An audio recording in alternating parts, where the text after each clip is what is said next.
The Lincoln penny series was first introduced in 1909, and as is so often the case in transitional years, mint errors and especially varieties do tend to creep into the picture. So let's take a look at all of the major varieties that exist for the 1909 Lincoln cent. Design varieties are up first, and here the best known and often mentioned VDB coins have to be the obligatory first mention. Victor D. Brenner was responsible for designing the Lincoln cent, the first circulating coin to feature a former president, and issued to coincide with the 100th anniversary of his birth as well. 100 years later, the mint would naturally once again choose to celebrate the birth of the nation's 16th president with the 4-coin Lincoln bicentennial penny set, depicting his life from a humble birth in rural Kentucky, the formative years in Indiana, professional life in Illinois, and all the way to the presidency in Washington, D.C. But back to the wheat cent, which, as I mentioned, was designed by sculptor Victor D. Brenner, and as such, it was by custom his right to place his initials discreetly somewhere on the design. He chose to do so on the reverse of the coin, just between the two wheat stalks at the very bottom, hence the name of the coin, the VDB cent. This was issued in both Philadelphia and San Francisco, but apparently the design ruffled some feathers as the issue had barely hit the coining presses before an order was given to halt production completely. Mint officials decided that the most expeditious way to deal with the problem was to simply remove the VDB from the design altogether, and so was born the first design variety, the VDB and no VDB coin for the 1909 penny. Now today, the VDB coins from either mint are both more sought after and more valuable by sheer virtue of the fact that there were fewer of them minted. The Philadelphia coin is the most obtainable as it saw nearly 28 million coins minted, so you can't exactly call it rare, although compared to the 72 million coins with the no VDB variety example, it is comparatively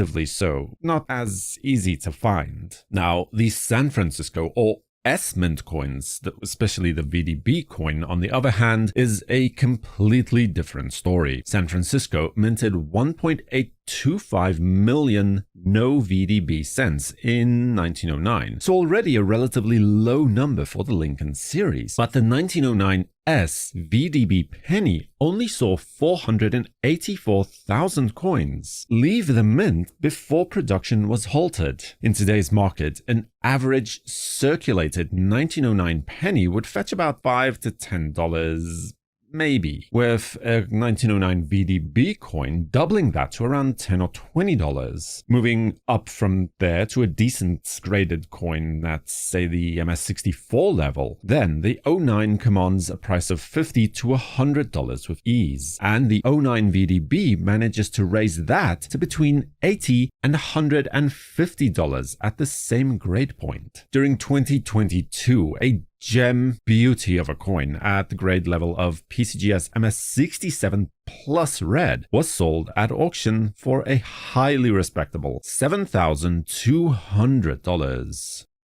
Similarly, during 2021, an 09 VDB penny by contrast, graded by PCGS as MS68 red, which places it at the very top of the conditional census, was sold at auction for an almost unbelievable $56,400. Now, like I mentioned, these San Francisco coins are significantly scarcer, and here prices do start to rise quite dramatically. The 1909 S Lincoln penny in an average circulating grade is already worth around $100 on its own, with an MS64 coin comfortably selling between $600 and $700 each. Then add the VDB initials to the S mintmark, and you are looking at a $1,000 coin in circulating grades already. Stepping up to an MS64, you are starting to look at a $3,500 to and possibly $4,500 coin in today's market. 2020 saw the auction of a top-level registry set example of the 1909 S wheat cent in a PCGS slab graded as MS67 red, selling at auction for $16,800. But the 1909 S VDB cent has to take the crown here as well. During the spring of 2022, a coin graded as MS67 red by PCGS was sold at auction for no less than $168,000. Now that's hardly all there is. In terms of design varieties, the 09 penny has yet more to offer, and it constantly amazes me that almost no one talks about this either. When it comes to the 1982 penny, it's generally agreed that you have to collect all 7 or 8 varieties, depending on how you count them. The wide and close AM varieties of the 1990s are also very well known, and that's not even broaching the number of large and small date types that managed to pop up through the years. But the 1909 deep and shallow N types largely fly under the radar for some reason. On this coin, you can look at the letter N of United to find that some are shallow cut, where the connecting sections are almost parallel to one another. And then on the design varieties number 2 and 4, you have a deeply cut relief with sharper edges and a more harshly cut, well-defined N, if you would. These appear on both the VDB and no VDB coins as well in both cases. Although the deep cut N VDB coin is unique to Philadelphia, whereas the shallow N VDB as well as the deep N no VDB and shallow N no VDB types are found for all 3 working mints. And because the design variety is not widely sought by most collectors, it does not really detract from or either add value to the coin whatsoever. Now, moving on to double die varieties. There are quite a few to look out for on the 1909 pennies. Beginning with double die reverse varieties, there are about a dozen or so very minor varieties to look out for. But without diving too deep into minutiae, almost all of those fall into one of 2 broader categories, most of which share largely the same characteristics as the ones I'll point out in just a minute.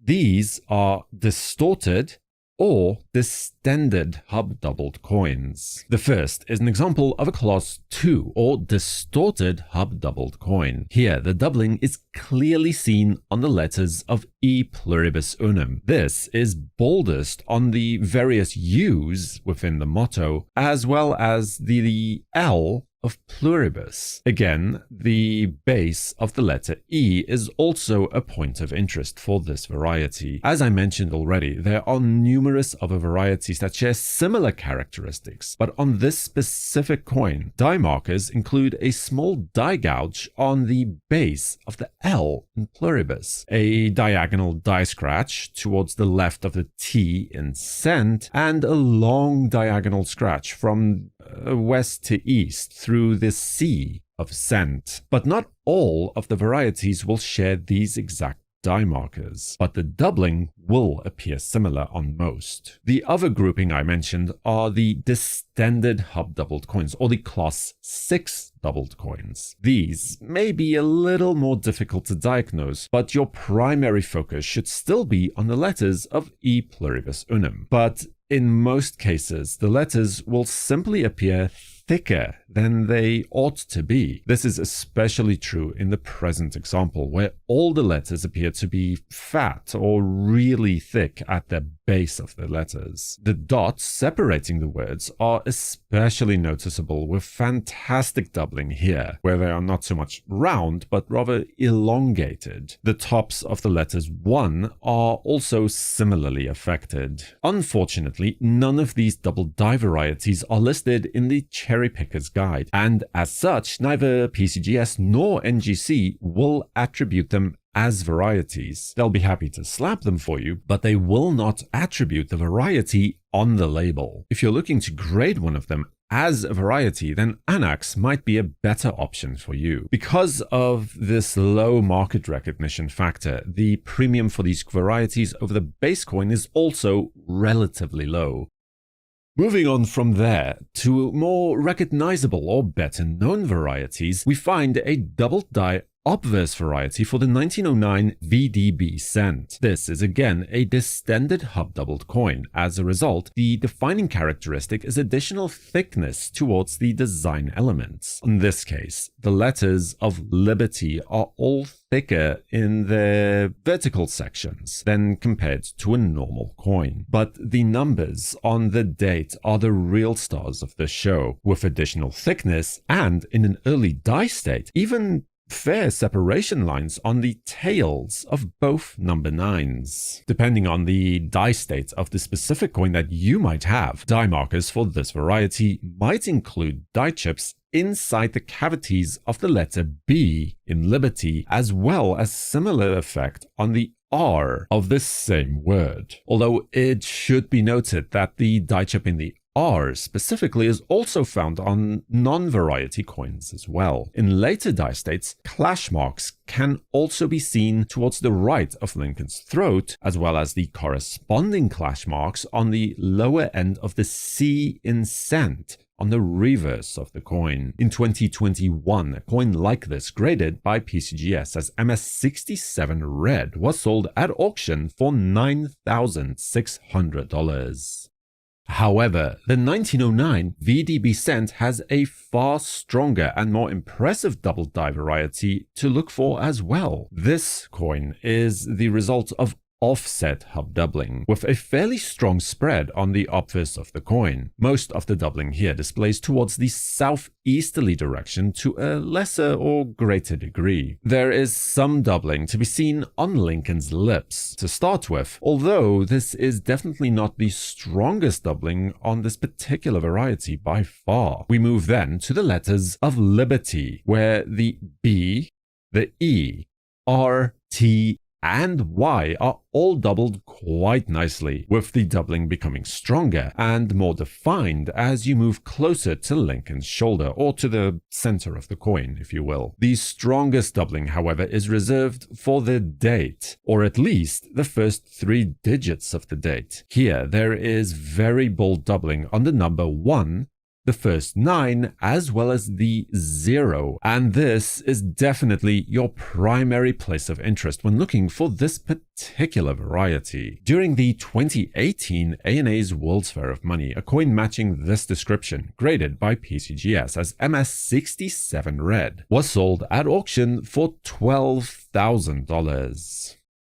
Having dealt with the double die varieties, we can now move on to the San Francisco Mint in order to locate the repunched mintmark variety coins available for this date. There are 2 repunched mintmark variety types to look for here. Both are located on the regular 1909 S, or the no VDB type coin. First up is the very well-known and Redbook listed S over horizontal S type, where the initial S mint mark was placed onto the working die sideways, or in a horizontal orientation. The second impression was thus necessitated in order to correct the orientation of the S in its upright position. Looking towards the lower rounding of the S to see what remains of the serif from the initial S impression, the biggest challenge with this variety is in finding a coin sufficiently early die state as to see the horizontal orientation of the initial impression, as this may fade with later die states, though it does remain very clear nonetheless that the mint mark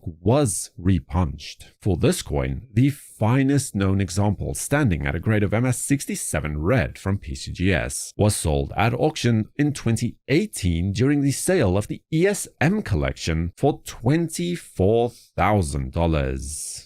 The second repunched mintmark variety from the 1909 S Lincoln penny is perhaps not as widely known as the previous coin, owing, I suspect, to the fact that it is omitted from the popular Red Book, although it is far scarcer to locate and resultingly in greater demand by specialist collectors at least. The initial S mint mark in this case was placed towards the north east of the final position, with clear doubling on the top serif, as well as the corresponding orientation on the bottom serif. Although in the case of the bottom serif, it is not quite as visually dramatic. Similar doubling is then also present towards the lower rounding of the S as well. In 2019, one of these variety coins, a beautiful fiery copper red example slabbed by PCGS as MS66 red, was sold at auction for $3,290. And that largely concludes all of the variety types of note for the 1909 Lincoln cent.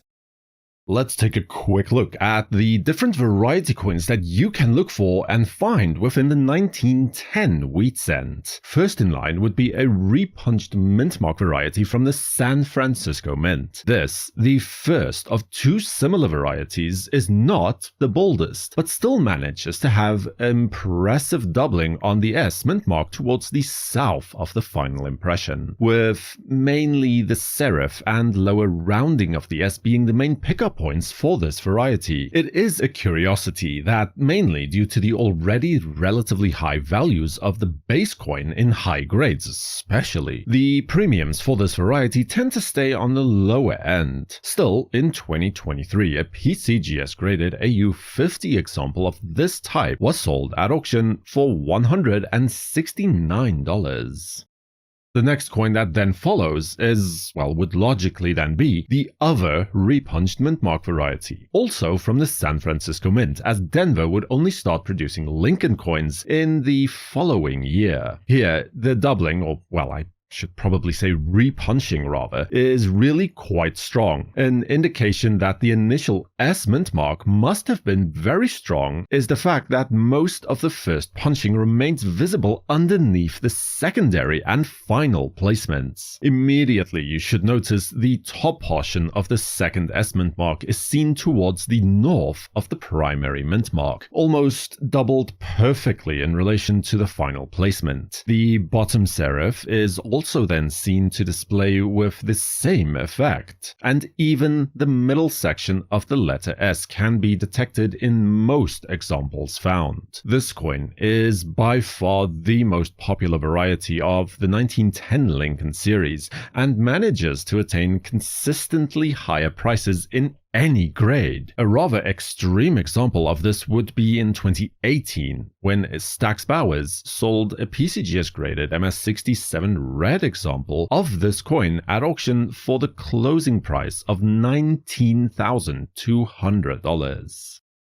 Now, another example of a variety coin for the 1910 penny can be found on the Philadelphia Mint example of this coin, and was only recently confirmed in early 2023, discovered by Sean Tew. This is an example of a Class 3 or Design Hub double die. In this case, a reverse die used in the production of 1909 pennies, or in other words, an older reverse die variety, most likely from an earlier form of the Galvano, was probably inadvertently used to create a new reverse die, which is why it is also being referred to as a transitional variety. Doubling is most noticeable on the T and E of United, especially in the upper flag of the letters, displaying towards the right, in the northeasterly direction, creating a partially filled effect with clear notching towards the south. The left downstroke of the M of America is also doubled towards the northeast along the entire length of that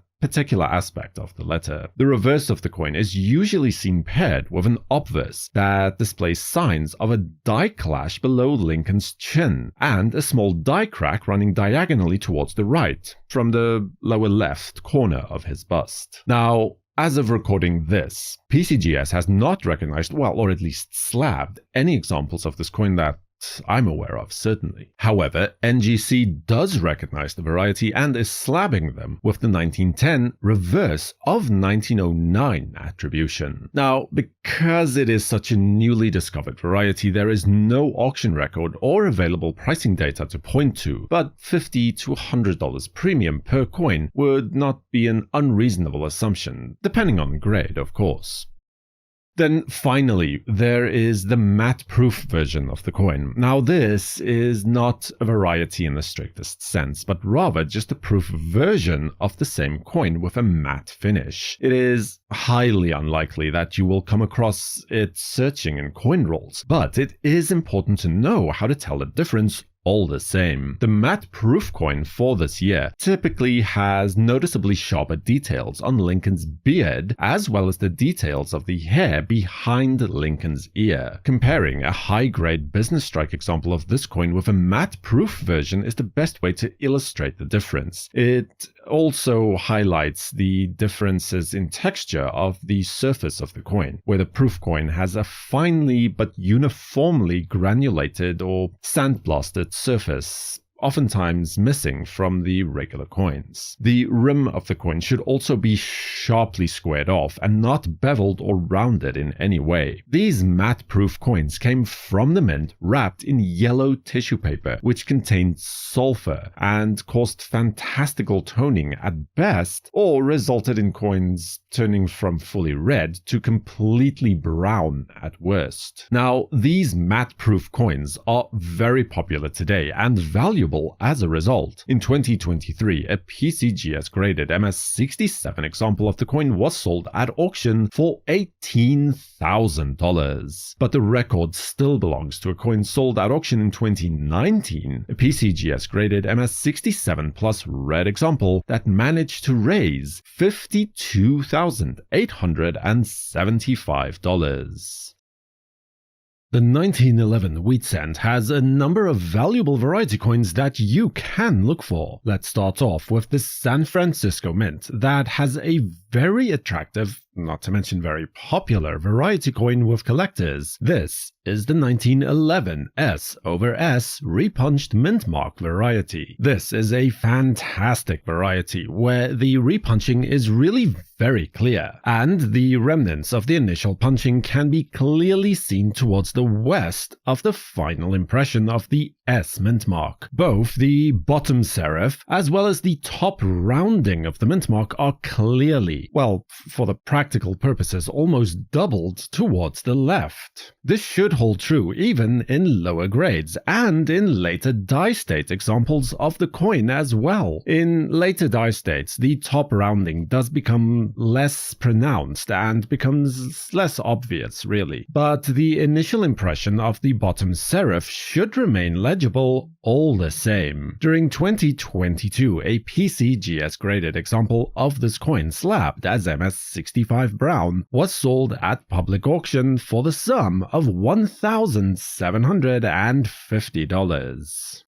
As there are no major varieties for the Philadelphia Mint coin, then we head back west to the Denver Mint, where again our focus will fall on a repunched mintmark variety. In fact, more than just one, so let's start off with the first one of these. This is the most subtle of all of these varieties mentioned, to be sure. Look towards the bottom of the D mintmark. The base of the letter should be doubled towards the southwest, with almost no separation between the initial and final impressions. There should also be a small dot towards the southwest of the top serif, which is almost easier to spot, to be honest. Now, an early die state is essential for this variety. Here, in contrast, is a late die state and low-grade example of the same variety, and as you can see, it's almost impossible to diagnose and attribute the coin in this state. It's a fairly rare example with few known examples to report, and because it's so subtle, it's not very popular with collectors either, other than with the most die-hard of variety specialists. So expect about a 20% premium over the base coin, or about $20 to $150 depending on the grade of the example you have. Now, our next variety coin has a lot in common with the coin we just discussed, but this time the doubling is displayed towards the southeast instead of the southwest. The doubling, or well, rather I should say the evidence of the repunching on this coin is a lot clearer than on the previous example though, thankfully. Look towards the base of the D, where there should be clear signs of the first impression, from the serif all the way up towards the middle of the rounding of the D. In addition, the top serif of the initial punching should also still be found just towards the south of the top serif of the final placement. The die state doesn't really affect this variety in my experience, other than the detail around the bottom rounding of the D getting a little bit softer or washed out. In 2019, a coin that matches this description was sold online, slapped by PCGS as AU50 for $398. Then we have a really nice repunched mintmark variety for this issue, and easily the boldest one, especially from the Denver Mint issues. On this coin, the initial D mintmark was rotated or tilted in a counterclockwise rotation, necessitating the repunching in order to properly orient the mintmark in relation to the date. Look inside the cavity of the D, towards the bottom left corner, and what remains of the tilted straight bar of the first D should be plainly seen. If you're not sure, then compare it to a normal version of the same coin, and it should be clear immediately. In addition to this, the top serif of the D is also affected. It appears to be split, almost, with the initial serif seen towards the south of the final impression. Because the repunching is so bold on this variety, die state or even grade won't affect it that much at all. The lower diagonal section of the first impression should remain perfectly clear regardless of all of these factors. During 2022, a PCGS graded VF25 example of this coin was sold at auction for a total price of $1,005.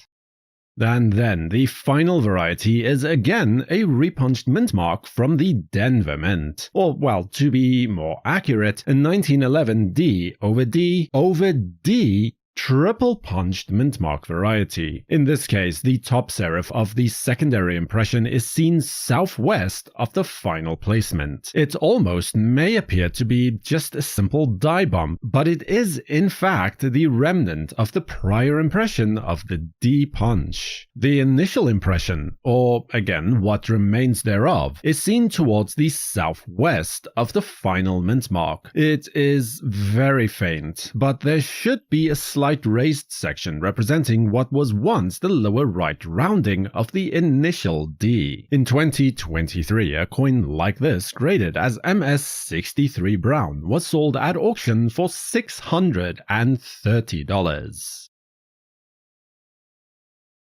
Which then leads us nicely into the sole variety coin that is noted for this date. It is a quite attractive repunched mintmark from the San Francisco Mint. On this coin, the primary mintmark was punched directly over and slightly towards the west of the initial placement, creating doubling on the S towards the right. Unfortunately, the coin is not yet recognized by either PCGS or NGC at this time, but Anox fortunately has a more enlightened view on this subject. In December of 2018, a VF35 graded coin from Anox was sold at auction for $46.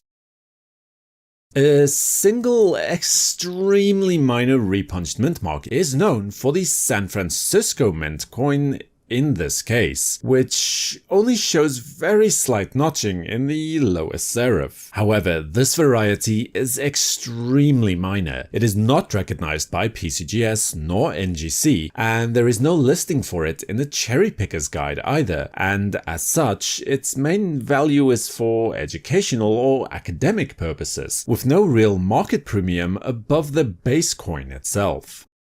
We now take a closer look at the valuable and ever-popular 1917 double-die obverse Lincoln cent variety coin. The variety displays strong counterclockwise spread on most of the obverse details. This includes the details of Lincoln's coat, the bow tie, his lips, eye, and even the details of the hair as well to some degree. But the strongest doubling for this coin definitely appears on the legend and the date, beginning with the letters of Liberty. There is some more minor doubling on the letters that are closer to the rim of the coin, especially the horizontal sections of the L, where doubling appears to the north. Similar doubling can also be found on the B, both inside the cavity of the roundings of the letter and towards the top as well. This is easy to spot in a high grade, but in lower grades it might only appear as additional thickness on the affected areas of the letters instead, especially on the two already mentioned letters. In my opinion though, the best doubling on this coin can be found on the letters of In God We Trust, and the best part is that the doubling can clearly be seen on every single letter due to the fact that the rotation during the hubbing process took place in a counterclockwise direction. The doubling here is seen to display towards the right of all of the letters of In God We Trust. Die state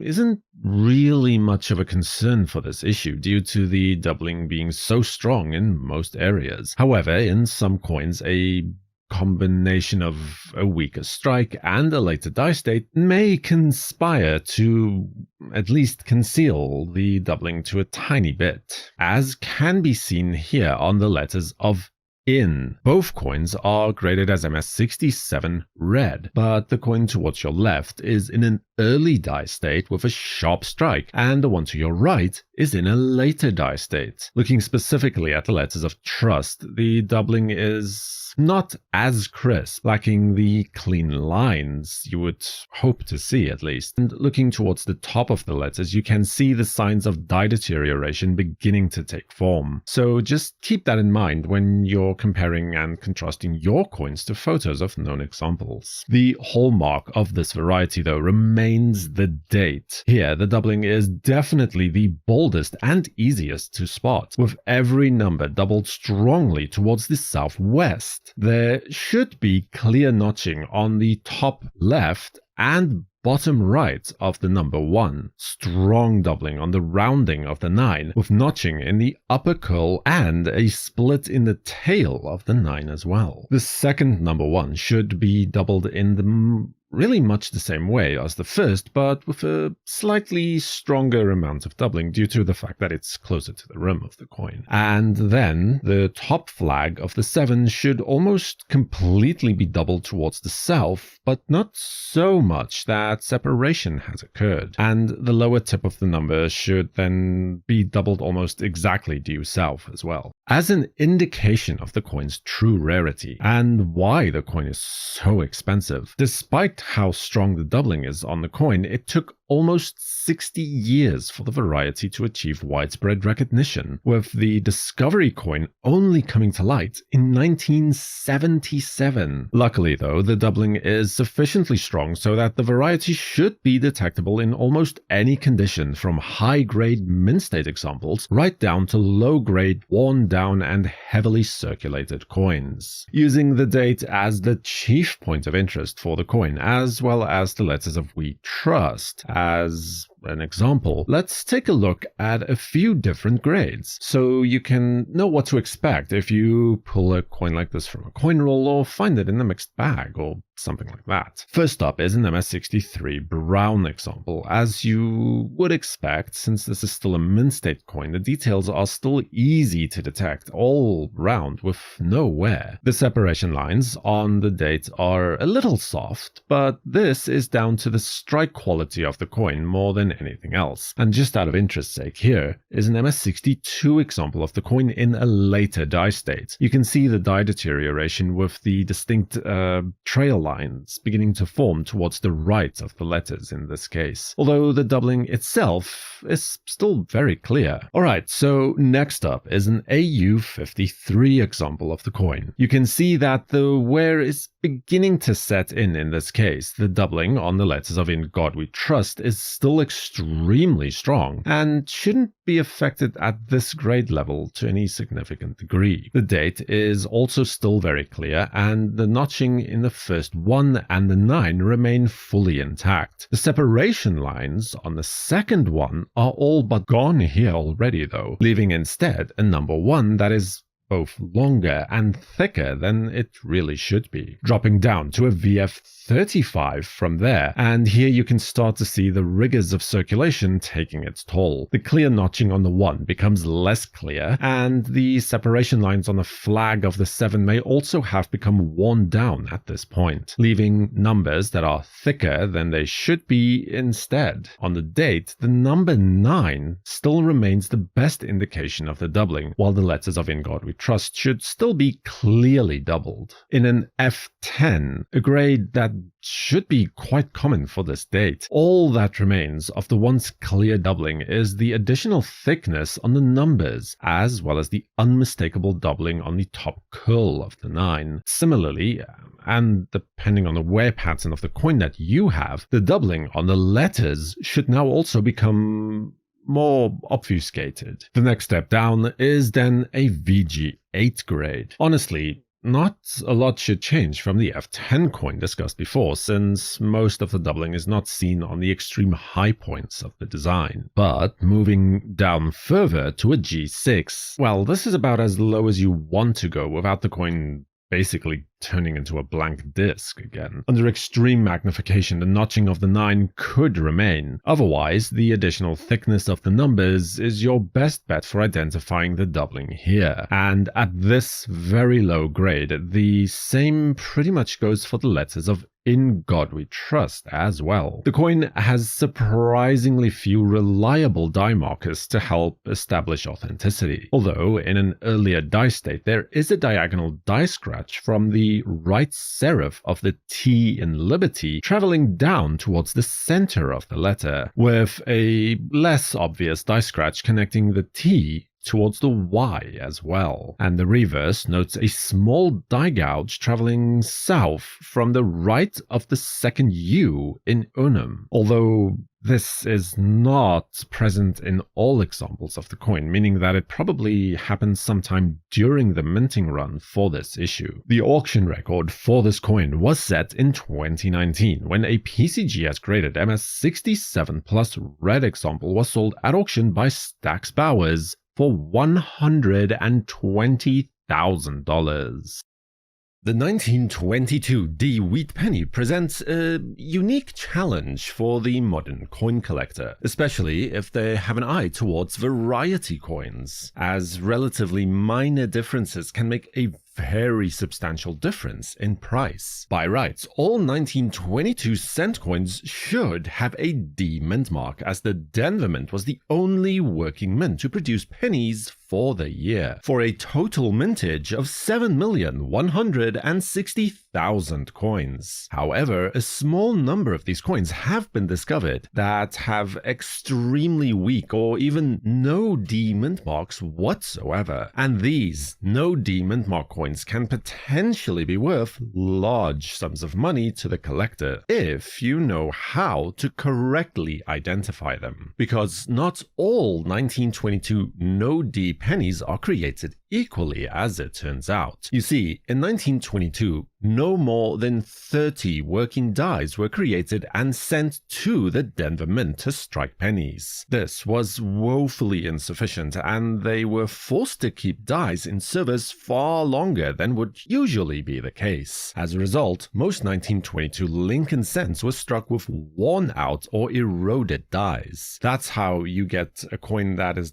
graded as an AU or even an MS, with the details that you would normally see on a coin with a grade of maybe VG8 in any other normal year. In addition to that, there was a problem where filled dies, which is where shallow details on a coining die, like say the mintmark, would get packed or filled with die grease. Now, die grease is a combination of metal dust, shavings, and oil. This substance would then work its way into the mintmark recess and fill it up over time, then get knocked out only to get packed in again. This would create an alternating cycle where a D or no D or weak D mintmarks would be created with the same die. Now, for the coin collector or coin hunter, there are 3 confirmed die marriages that we should be primarily concerning ourselves with. Die pairs 1 and 3 are formed in a way that was just described, and are technically error coins instead of being true varieties. Now, it is important to note that die pairs 1 and 3 both have what is known as a weak reverse, so we'll take a look at those 2 first. Identifying a weak reverse coin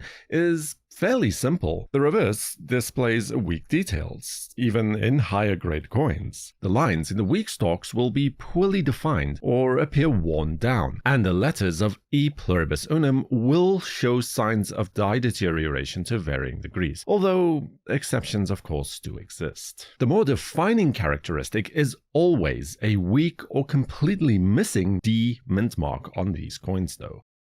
So now that you know how these coins were made, let's take a closer look at the die marriages themselves, starting with die pair number 1. On this coin, on the obverse, you can either have a no D or a weak D example, where a weak D is a coin where signs of a D mintmark can be found, but is extremely faint or not as strong as it should be. A no D coin will have no signs of a D mintmark whatsoever. Then examine the date, where the second 2 in the date is always weaker than the first 2. This is from a combination of die erosion or uneven polishing to try and clean up the die in order to extend its useful life cycle. Then turn your attention towards the letters of In God We Trust. The first T in trust appears to be smaller in addition to clearly being more well defined, an indication that the letter may have been recut at some point. At the same time, it appears that the first T, the U, and the last T are also slightly stronger than the R and the S of the same word. Staying up here with the letters of we should also be very mushy, by which I mean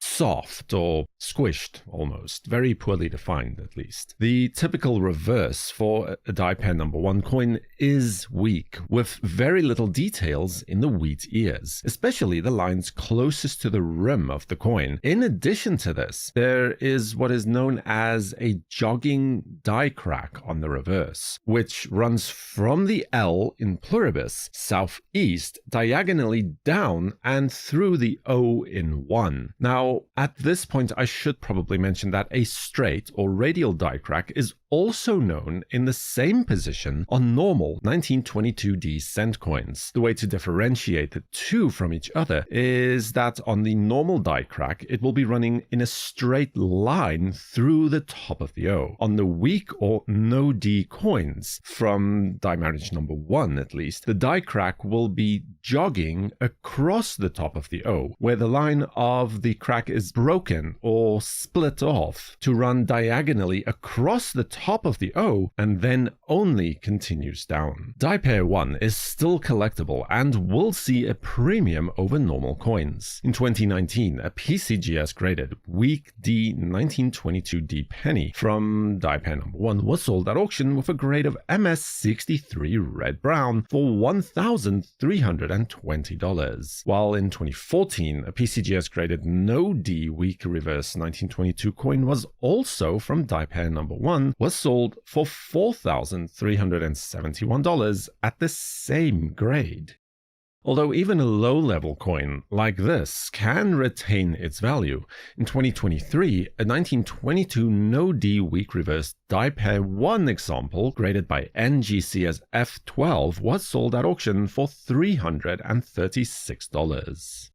Moving on to die pair number 3 from there. Again, here, just to be clear, there can exist either weak D or even no D variants. Starting with the obverse, here again the second 2 in the date is weaker than the first 2, although some slight degree of variance for this does exist from coin to coin. On die pair 2, the letters of trust are more sharply struck up and better defined than the letters of In God We. Furthermore, the letters of liberty are all fairly sharply struck, except for the L, which typically has some weakness in the base or the foot of the letter. Also, in a later die state, the R of liberty can show some advanced signs of die deterioration. Here, the reverse of the coin is typically very weak, although the die crack is absent completely from this die marriage number 3. And wheat stalks are worn, with very few to no lines in them. And the typical example shows strong signs of die deterioration in the letters of E pluribus unum. Furthermore, the reverse of this coin tends to look very wavy or uneven as a result of uneven die abrasion, where more material was removed when it was polished in some areas than others. Now, this is a bit hard to demonstrate with a photo, but it tends to show up below the C of cent, the E of 1, and the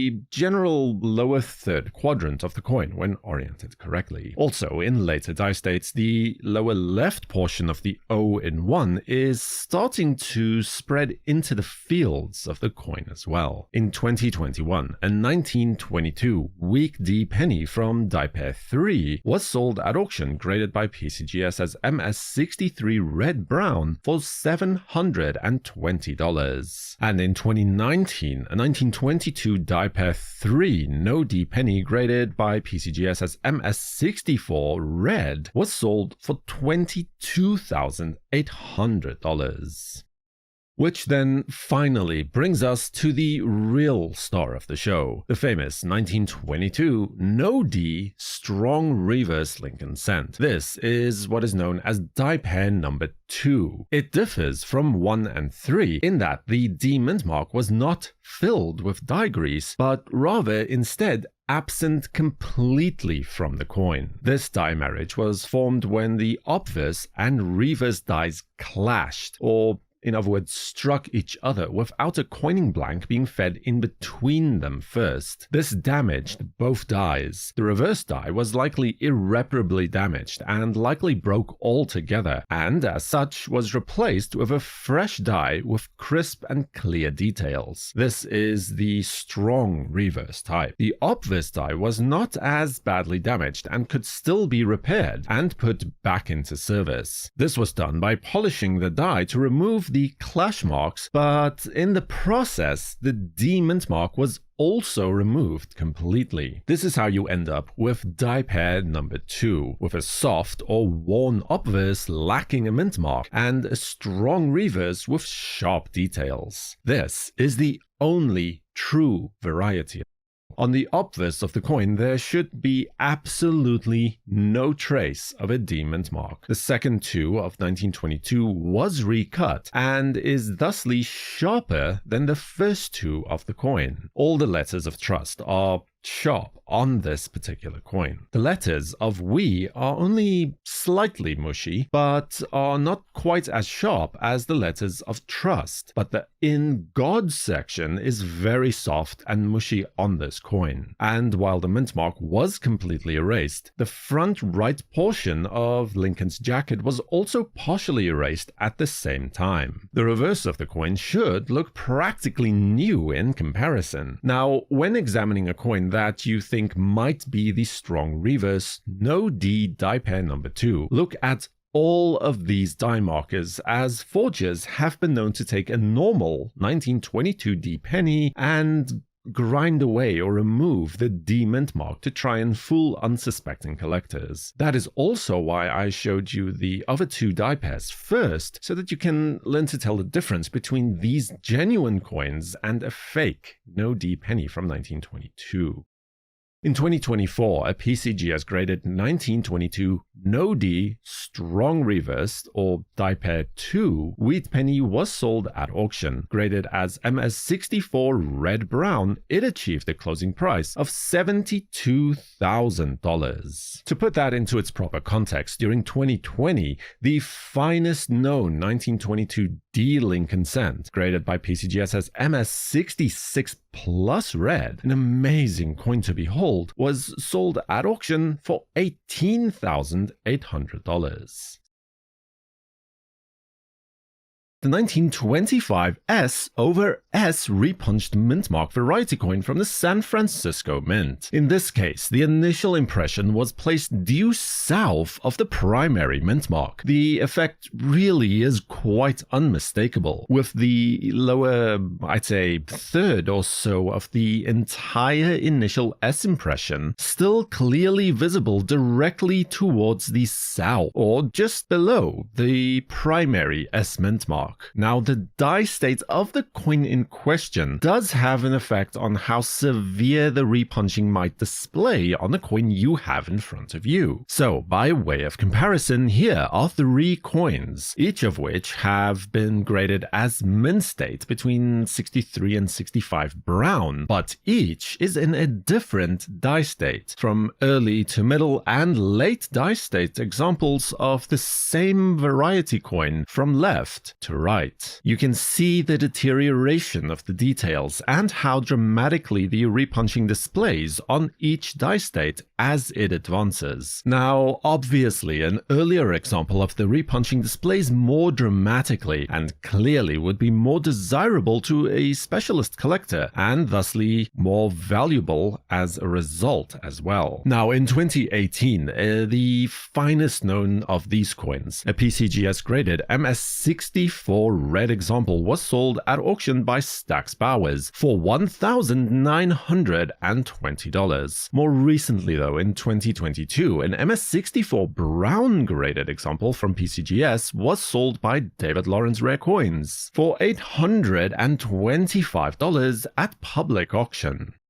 Now, to be clear, there are a few other repunched mintmark varieties from 1925 also known for this wheat scent. However, most of these are not widely known or sought after by most collectors, and as such, their value is more closely aligned to the base 1925 S penny. The one we just looked at is the only S over S variety recognized by all major grading services, and the only coin that will be slabbed by PCGS. NGC, however, will also slab 2 additional varieties. The first is very similar to the one we just looked at, S over S with the initial impression due south. For this reason, they are oftentimes mistaken as the same variety. The easiest way to tell them apart is the placement of the S mint mark relative towards the date. On the FS501 coin, the mint mark is almost exactly between the numbers of 9 and 2 on the date, whereas on this particular coin that Konica designates as RPM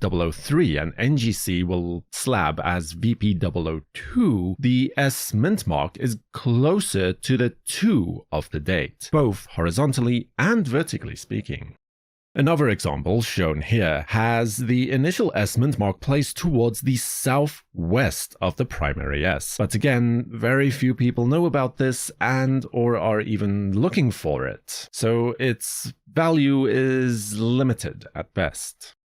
Then we can move on to the double die obverse example from 1925 S penny. This is an example of distended hub doubling, which admittedly I would say is one of the more trickier types to correctly identify, especially for the novice collector. Now, the doubling here displays mostly in the form of additional thickness towards the letters of Liberty and In God We Trust, with the letters of Trust being more noticeably affected affected by this phenomenon. It is more easily noticed when compared to a regular example from the same issue as seen here. You can notice that the letters are all a little thicker than they really should be. A little more bottom heavy, I suppose you could say. This is more noticeable on the U, the crossbar of the T, and the diagonal leg of the R in the word trust. But the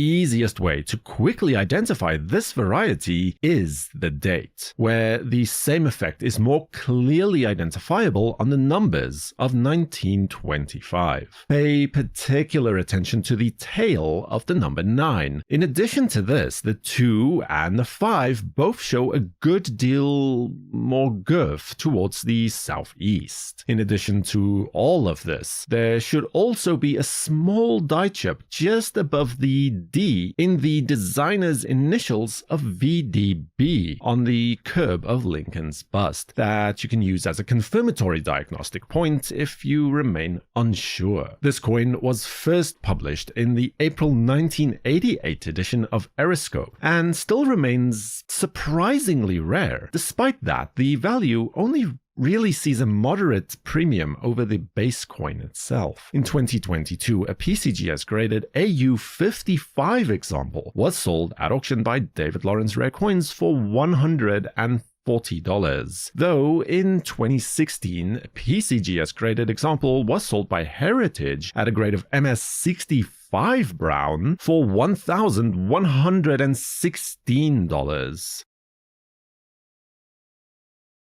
A rather pleasing repunched mintmark variety hailing from the Denver Mint. On this 1927 D over D cent coin, there is a clearly repunched mintmark to be found underneath the date, with a pleasing secondary D to be found due north to the primary mintmark. The doubling really is quite unmistakable in this case, and is particularly clear on the top portion of the D, where you should be able to see the doubling with the aid of only minor magnification. As a point of reference, and this is by no means the central feature of the variety, that falls squarely towards the aforementioned repunched mintmark, but there is also a slight doubling to be found on the eyelid of genuine coins. Konica designates it as a double die obverse 001, but the Cherry Picker's Guide only makes a brief mention of it without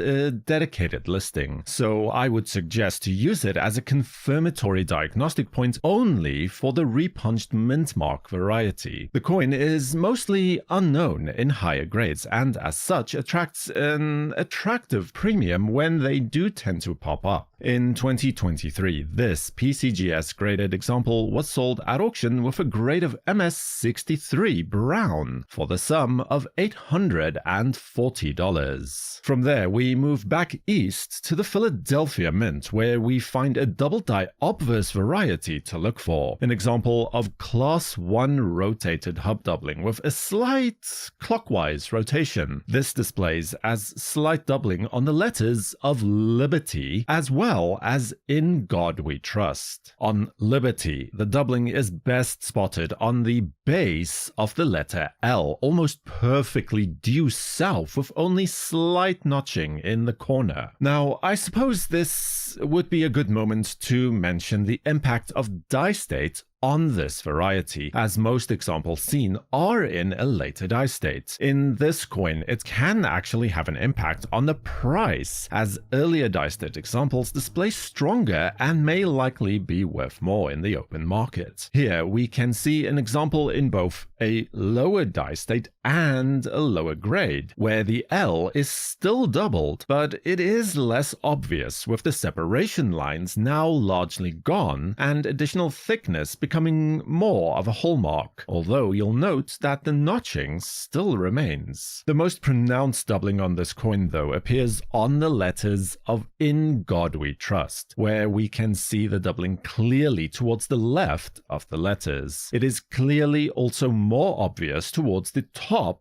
of the letters as well. In a later die state, the effect becomes more muted, although the letters of in remains the best place to spot the doubling in either case. Again, you can see the effect towards the top of the letters more clearly. In 2020, a beautiful example of this variety, graded by PCGS as MS64 Red, was sold at auction for the sum of $1,527.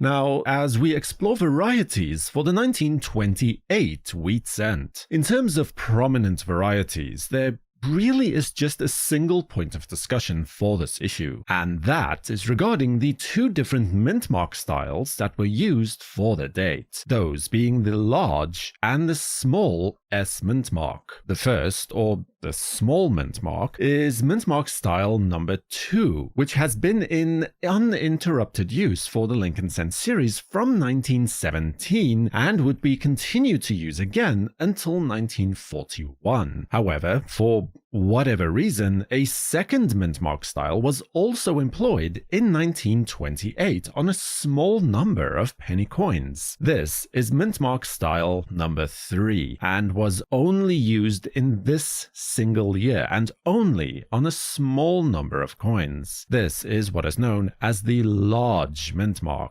Apart from the size from which the mintmark gets their names, large and small, and comparing them side by side, you can really see the difference in size between the large and the small mintmark. But apart from that, the style of the S also has different characteristics. On the small S mintmark, the central, or well, the middle section of the S practically runs horizontally in relation to the date. But on the large mintmark, the central section runs more diagonally without really much of a curve to it at all. The line is also considerably thicker as well. Now, this is a bit tricky to spot, but the serifs of the S is also different. On the small S mintmark, the serif appears slightly rounder or more bulbous in nature, in comparison to the large S mintmark, where the serif of the S, well, it's more trumpet-shaped or more pointed, especially towards the ends. Now, in this case, the large S is considerably more scarce than the small S mintmark, which is considered to be the standard mintmark style for the issue. There is also a repunched mintmark known for the large S mintmark penny, where the initial S was struck in slightly northwest of the final placement, where you can see the top curl of the S as well as the serif peeking out from behind the regular S mintmark. The same can also be noted for the bottom serif as well. Now, this repunched mintmark variety is not listed in the Cherry Picker's Guide, and as such, its popularity in the open market is unfortunately limited. But NGC will slap the coin as a variety as VP001 on the label. In terms of value, the large S mintmark, the finest known example of this coin, is in a grade of PCGS MS65 Red and was last sold publicly in 2019 for the sum of $5,875. Since the small S mintmark is far more plentiful, the finest known for that coin is a full grade point higher at MS66, with a total of 7 listings in the population report at that grade. The auction record was set in 2020 when a PCGS graded MS66 Red example was sold at auction for $45,600. From the year 1929. Now, in terms of coins that are actually worth any real money, there really is only one variety coin from 1929 that is worth discussing, and that is the 1929 S over S repunched mintmark variety. Now, the initial identification of this variety coin is actually fairly simple, as the initial S mintmark was punched in directly towards the north of the final placement. This results in a partial S, including a small serif of the first impression being seen towards the top of the primary S mintmark. Now, as the die state of the coin advances, this does tend to fade from left to right. Now, in an extremely early die state, there are several die scratches that can be used to authenticate the coin, although since this is not a very high-profile coin, these are used more to establish the approximate die state of the coin in question instead. A V-shaped die scratch running from the lower left tip of the 1 in the date towards Lincoln's vest can be counted as one of the more well-defined one of these. These all tend, however, to fade or disappear completely as the die state advances, so they are only present on very early die state examples. Furthermore, there is a small die chip or dot almost due south towards the lowest serif of the S mintmark, one of 3 such diagnostic points. The secondary is just below the beard, far north from the lower tip of Lincoln's bow tie, and the third is found due south of the U in trust, horizontally in line with Lincoln's hairline. As opposed to these scratches named earlier, these die bumps tend to become larger and more pronounced as the coin's die state advances from early to late. Another point of interest where a genuine example of this coin is concerned is a die clash mark just in front of Lincoln's throat, to the left of the second die bump that we just looked at before. These clash marks correspond to a similar clash mark on the reverse of the coin as well, where it takes the form of a clearly clashed S mint mark just above and towards the west of the tip of the right wheat stalk, placed below the M of unum and due east of the E of 1 in 1 cent, along with more related marks on the coin that appear directly towards the right of the same letter E. On the reverse, the clash marks tend to become weaker as the die state advances, as one would normally expect. During 2023, an NGC graded MS65 red example of this variety was sold at auction for the sum of $1,500. The 1930 penny primarily concerns itself with repunched mintmark varieties, 3 of which are definitely worth searching for. The first of which comes to us from the Denver Mint, and is a D over D repunched mintmark variety where the remaining remnant of the initial D can be seen directly towards the north of the primary D mintmark. This is, of course, the primary identifying feature for the coin. Beyond that, there are also a handful of secondary confirmatory diagnostic markers that you can look out for. However, most of those tend to fade in or out depending on the die state of the coin in question, so they're not really that hard and fast reliable, except for a die scratch on the top of Lincoln's head, just slightly southwest of the W in we. The obverse also appears to have been paired with at least 2 distinct reverse dies. The first reverse develops a die crack along the right wheat stalk in a later die state, and then presumably that reverse must have failed at some point, as it is then replaced with another secondary reverse when the obverse is in a very late die state. In late 2023, a PCGS graded MS64 red example of this variety coin was sold at auction for the sum of $1,080. And then we have a second repunched mintmark variety from the Denver Mint from the same year. The initial mintmark was punched almost directly towards the north of the final placement. However, this time the repunching is not nearly as prominent as in the previous example. On most coins of this variety, there is only a slight remnant of the initial punching just barely above and slightly towards the right of the top serif of the D mintmark. In this case, the auction record is also a little thin on the ground as this coin is slightly harder to come by, but in 2023, a PCGS graded AU50 example of this variety coin was sold at auction for $43.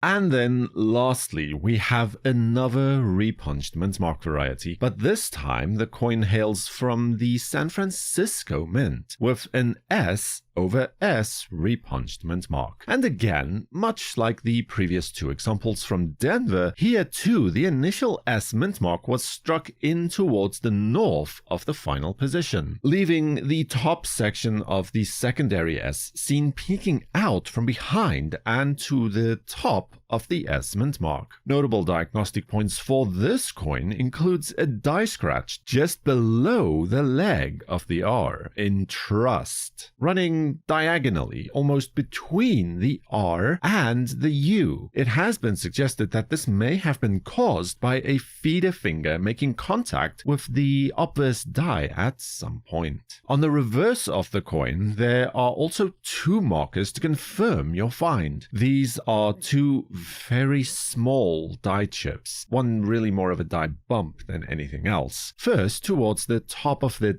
T in cent, as indicated here, and then another small dot along the diagonal section of the N in cent, almost where the right vertical bar and the diagonal bar meet on the inside of the letter. In 2023, a PCGS graded MS67 red example of this coveted variety coin was sold at auction for the closing price of $6,000. A very unusual case of doubling on the obverse of the 1934 Lincoln penny. This is probably the widest spread on a Lincoln cent that is known, although the doubling does not display nearly as dramatically as, say, the 1955 double die obverse. To locate the doubling on this coin, look below the 3 and the 4 of the date. You should be able to see immediately what appears to be the tail of the number 3 due south of where it is supposed to be. And then towards the right of that position there is another mark that presumably is the tip of the base of the number 4 as well. This variety is extremely hard to find and quite scarce actually, but unfortunately it is also not too well known and as such not a lot of people are actually looking for it. In 2023, a PCGS graded MS64 red-brown example was sold at auction for the sum of $288. Then we also have a double die obverse variety to look for from the 1934 Denver Mint issue as well. This is a case of distended hub doubling. It is possible that this may have been the end result of a type of flattening of the working hub due to improper annealing, perhaps. At any rate, the end result is a coin where the letters and especially the date are all significantly thicker than they really ought to be. If you are having trouble spotting this in isolation, then simply compare it to a known normal coin, and you will clearly be able to see the difference in short order. The date is a particularly noticeable place of interest, especially look to the tail of the number 9 as well as the tail of the number 3 as well. The difference is really quite obvious. Then look towards the letters of Liberty, and you'll see that they too are a lot thicker than they should be, especially on the vertical sections of the letters. Additional thickness is also present in the letters of In God We Trust, but here it is less noticeable than on the date and on Liberty. In 2023, a PCGS graded example of this coin was sold at public auction where it managed to raise the sum of $1,080 by final bid. Then we stay at the Denver Mint, but this time we can also find a repunched mint mark variety for the 1934 D Lincoln penny. Actually, this is a quadruple punched mint mark, so that's a 1934 D over D over D over D variety. Now, to be fair, you do need a high grade and early die state coin to be able to see all 4 punchings, but at least the most prominent should be seen even in lower grade examples of this variety coin. That would be the secondary D that displays in the form of I suppose you could call it a sort of doubling towards the lower half of the D, due south of the final placement. Then there is also another misplaced mint mark, or at least part of one, slightly southeast of the final position. This is just a slight half-moon shaped impression in most cases, and in a later die state, this impression does tend to fade almost completely, so don't necessarily rely on it. And then the third impression is actually towards the north of the D mint mark, but just barely at that too. So instead of straining yourself to try and see this one in particular, I'd recommend just looking for the impression towards the south instead in order to identify this variety coin. During 2023, a coin like this, graded as MS64 red-brown by PCGS, was sold at auction for the sum of $601.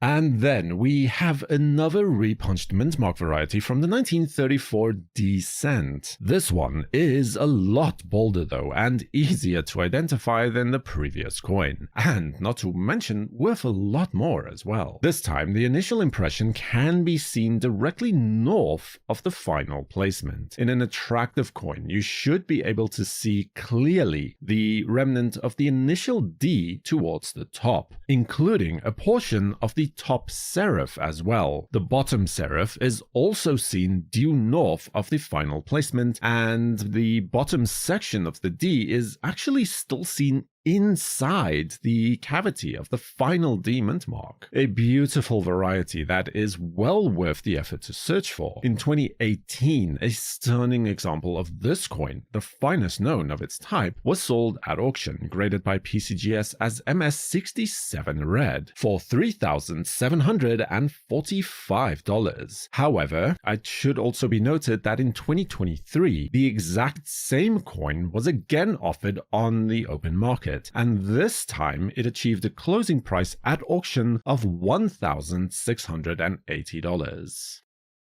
1935 really only has one variety that is worth your effort to search for. This is the 1935 double die obverse, and actually has some very attractive doubling on several of the obverse design elements. This is a clear instance of class 5 or pivoted hub doubling, with the pivot point near the 4 o'clock position on the obverse. As such, there is very little to no noticeable doubling on the letters of Liberty to speak of. However, there is increasingly strong doubling on the letters of In God We Trust. As you move from left to right, the letters of In have some very minor doubling, but nothing really worth pointing out in the greater context of this coin. The letters of God is where the doubling really becomes more noticeable, especially on the D, which begins to display the doubling a little stronger. The G and O are really only affected by slight separation lines on the bottom of the letters. Since the rotation of the second squeezing in the hubbing process took place in a clockwise direction, the doubling here displays towards the left of the affected letters. The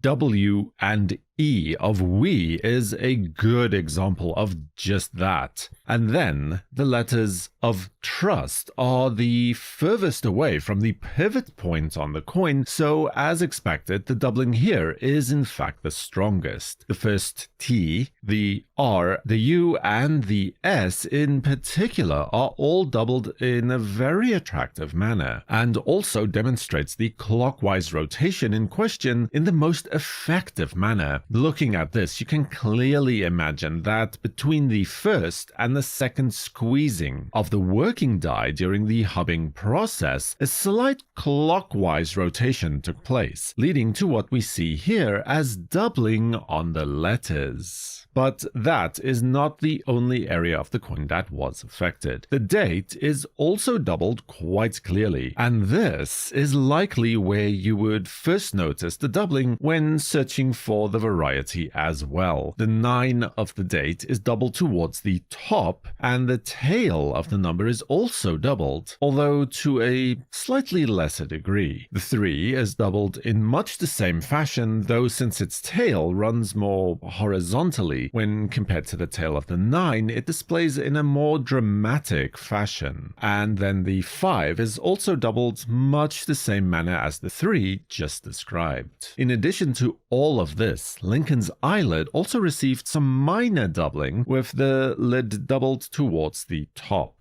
Most coins seen have a die crack that develops along the edge of Lincoln's bust, just above the designer's initials of VDB. In a later die state, the crack actually becomes more noticeable and extends into the field just below Lincoln's bust. During 2023, a PCGS graded MS66 red example of this coin was sold at auction for the sum of $2,340. Variety coins you can look for from the 1936 penny. Our first coin to look for is a rather attractive doubled obverse example where the doubling is actually quite strong and displays towards the northeast on most of the obverse design, including the date, the letters of liberty, and In God We Trust. Every number of the date is in fact doubled. However, the 1, the 9 and the 6 are typically the strongest, or rather I should say display in the most dramatic fashion. The letters of liberty are also doubled in a similar manner, but in a coin that has seen extensive circulation or where this might be more difficult to see. Although the letters should display additional thickness that should betray the doubling in a lower grade all the same. The letters of In God We Trust, however, are doubled very strongly and should not have any similar concerns regardless of grade. And I'll even argue that it is easier to see the doubling here as opposed to on the date adjusted for size, with the wide spread displayed beautifully towards the right hand side of the letters of In God, while the doubling on the letters of We Trust is displayed more towards the top of the letters due to the way that those elements are oriented in relation to the rest of the design. The finest certified example of this coin was sold in a PCGS slab in 2023 with the grade of MS67 red when it attained a closing price at auction of $34,800. On the second noteworthy example that is available to look for with the 1936 penny, there are some similarities to the coin we just looked at. On this coin, though, the date has a very wide spread and is consequently doubled quite dramatically, mostly towards the southeast this time. Though all of the numbers are affected, the top curl of the 9, the bottom left rounding of the 6, and to a lesser extent, the bottom rounding of the 3, not only display separation lines, but actually achieve near separation between the two impressions. The letters of liberty are also doubled to a significantly lesser degree, though additional thickness is the main hallmark here. But in this case, there is a unique diagnostic point to look out for. The bottom right half of the left leg of the letter R is fractured, or what is more commonly referred to as a broken leg R, the result of a small defect during the hubbing process. Now, the only real doubling to report on the letters of In God We Trust appears on the RUST section of trust, where additional thickness and minor separation lines can be detected to the bottom right side of the letters, especially the U and the S of that word. An example of this coin was sold at auction in 2020, graded by PCGS as MS66 plus red for the sum of $3,960. For the third variety coin, the doubling is mostly concentrated on the letters of "In God We Trust." But before we get to that, let's take a look at the letters of Liberty first. Here too, we can see that the R has a broken left leg, much like the coin we looked at just before, although the doubling on Liberty is not as pronounced as it was before. And on this coin, the doubling on the date is absent completely. So I'll say that it's a good way to tell these three varieties apart right here, relatively at a glance. But back to the letters of "In God We Trust." Here, the doubling is strongest on the "In God We" section, where the doubling displays mostly towards the left of the letters. In 2021, this MS66 Plus Red graded example of the coin was sold at auction slabbed by PCGS for the sum of $2,520. Penny varieties worth money from 1938. Now, this year chiefly concerns itself with mintmark varieties, so be sure to check all of those 1938 S and D mintmark coins that you happen to come across, just to be sure. First in line will be the stop at the Denver Mint for this D over D repunched mintmark variety. On this coin, the initial mintmark was punched in directly towards the west of the primary impression. The spread was wide enough and the impression strong enough so that you can still see the upright vertical bar as well as the top serif of the initial impression towards the left of the main D mintmark. And the same can be said for a coin in both a top tier grade and a lower circulating grade, where the repunching remains equally as visible regardless. In 2022, a PCGS graded MS66 red example of this coin was sold at auction for the sum of $275. Moving further west to the San Francisco Mint for another repunched mintmark variety, this S over S 1938 penny is fairly easy to identify by a strong repunched mintmark of the S that appears due north of the final impression. The remnant of the initial S appears slightly thinner due to the fact that the impression was not made deep enough. Although the key consideration for this issue is the die state of the example that you might come across. As in early die states, the repunching is remarkably clear, but as the die state of the coin advances, the repunching becomes increasingly less dramatic in appearance, though you should still be able to discern it as long as you know what to look for. In 2023, a PCGS graded coin in a grade of MS67 Plus Red was sold at auction for the amount of $720.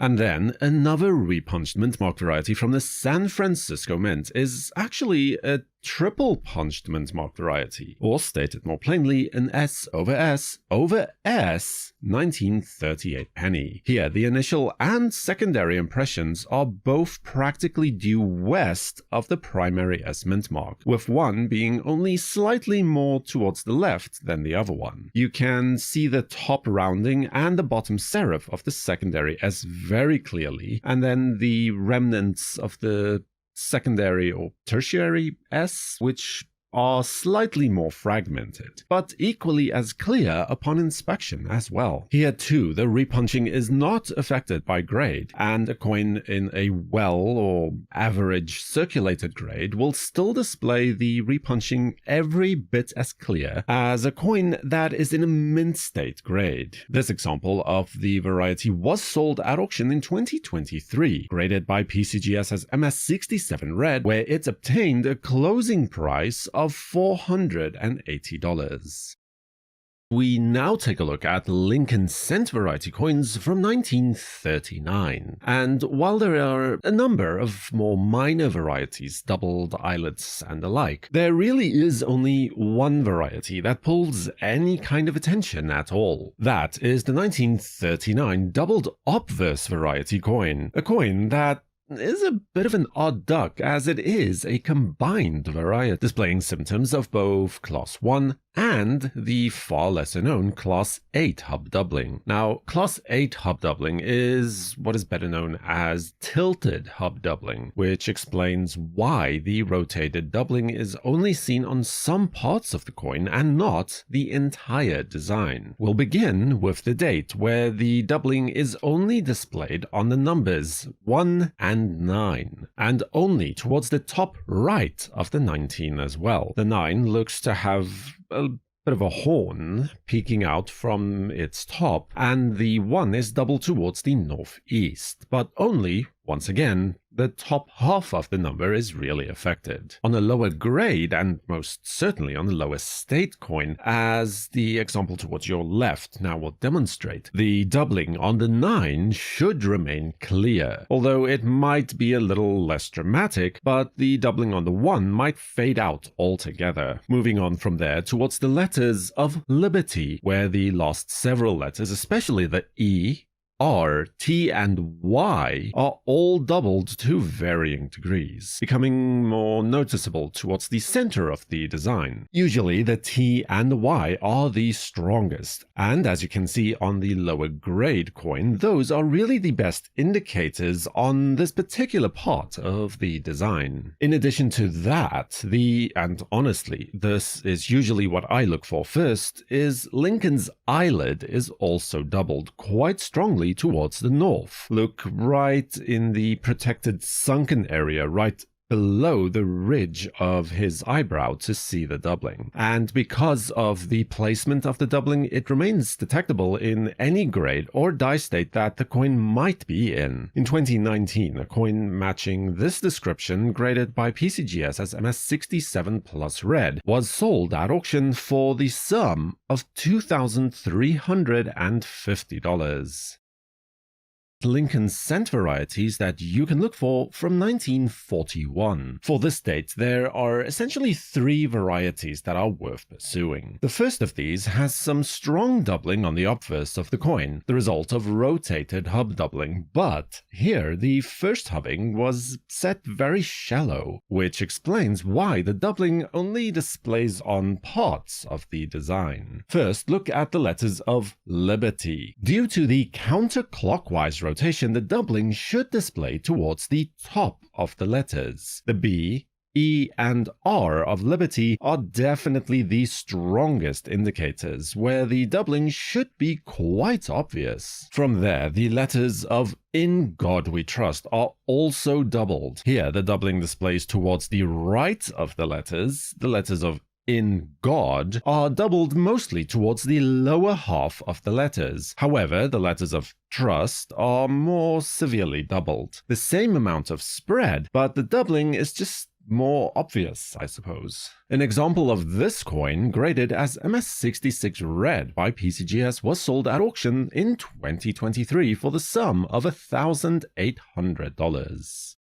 The second variety is, again, a double die obverse variety, but on this example, the doubling displays in a very different manner when compared to the coin that we just looked at. And again, this is a 1941 penny from the Philadelphia Mint, so no mint mark on this coin. The letters of Liberty has only minimal doubling on it, mostly in the form of separation lines, best seen on the B, but again, this is very faint. The best doubling is seen on the letters of In God We Trust, and unlike the previous coin, the doubling here is very strong and the entire letter is doubled. The spread is fairly wide as well, with the doubling displaying towards the right of the individual letters. There is also some more subtle doubling on the date. Here, the 4 of 1941 has some separation lines along the horizontal bar. During 2023, a PCGS graded MS66 plus red example of this variety coin was sold at auction for $5,040. Our next 1941 variety penny to look for is, again, a doubled obverse variety, but this time it was a result of offset hub doubling instead. The initial squeezing of the hub was very weak, and the doubling on the date is a good indication of this. There is doubling on the upper left-hand curve of the 9 that you can see towards the southwest, with the first one of the date displaying similar doubling as well. But the best doubling on this example is the doubled earlobe that also is seen just to the southwest of the final position. In 2023, a coin like this was sold at auction, graded by PCGS as MS66 Red for the amount of $5,040. Lincoln penny varieties from 1942. The first coin to look at is this 1942 penny from the Philadelphia Mint. So that means no mint mark on this one. That has some interesting doubling on the obverse of the coin. The clearest doubling is to be found on two places on the design. First, look towards the date, where you can clearly see doubling on the number 1, and to a much lesser degree on the 9 as well, towards the northeast in both cases. There is then also some further doubling to Lincoln's eyelid in much the same orientation, just towards the top of the eye. In 2024, an NGC graded example of this variety was sold at auction for $1,440 at a grade of MS66 Red. The next variety displays its doubling very nicely on the letters of Liberty. It appears as though the first hubbing attempt was slightly weak, but the spread is sufficient enough to compensate for that in this case. The letters are doubled towards the top, almost across the board, although the letters with flat horizontal sections do display it better, like the B, the R, and the T. In 2023, an example of this coin, graded by PCGS as XF40, was sold at auction for $600.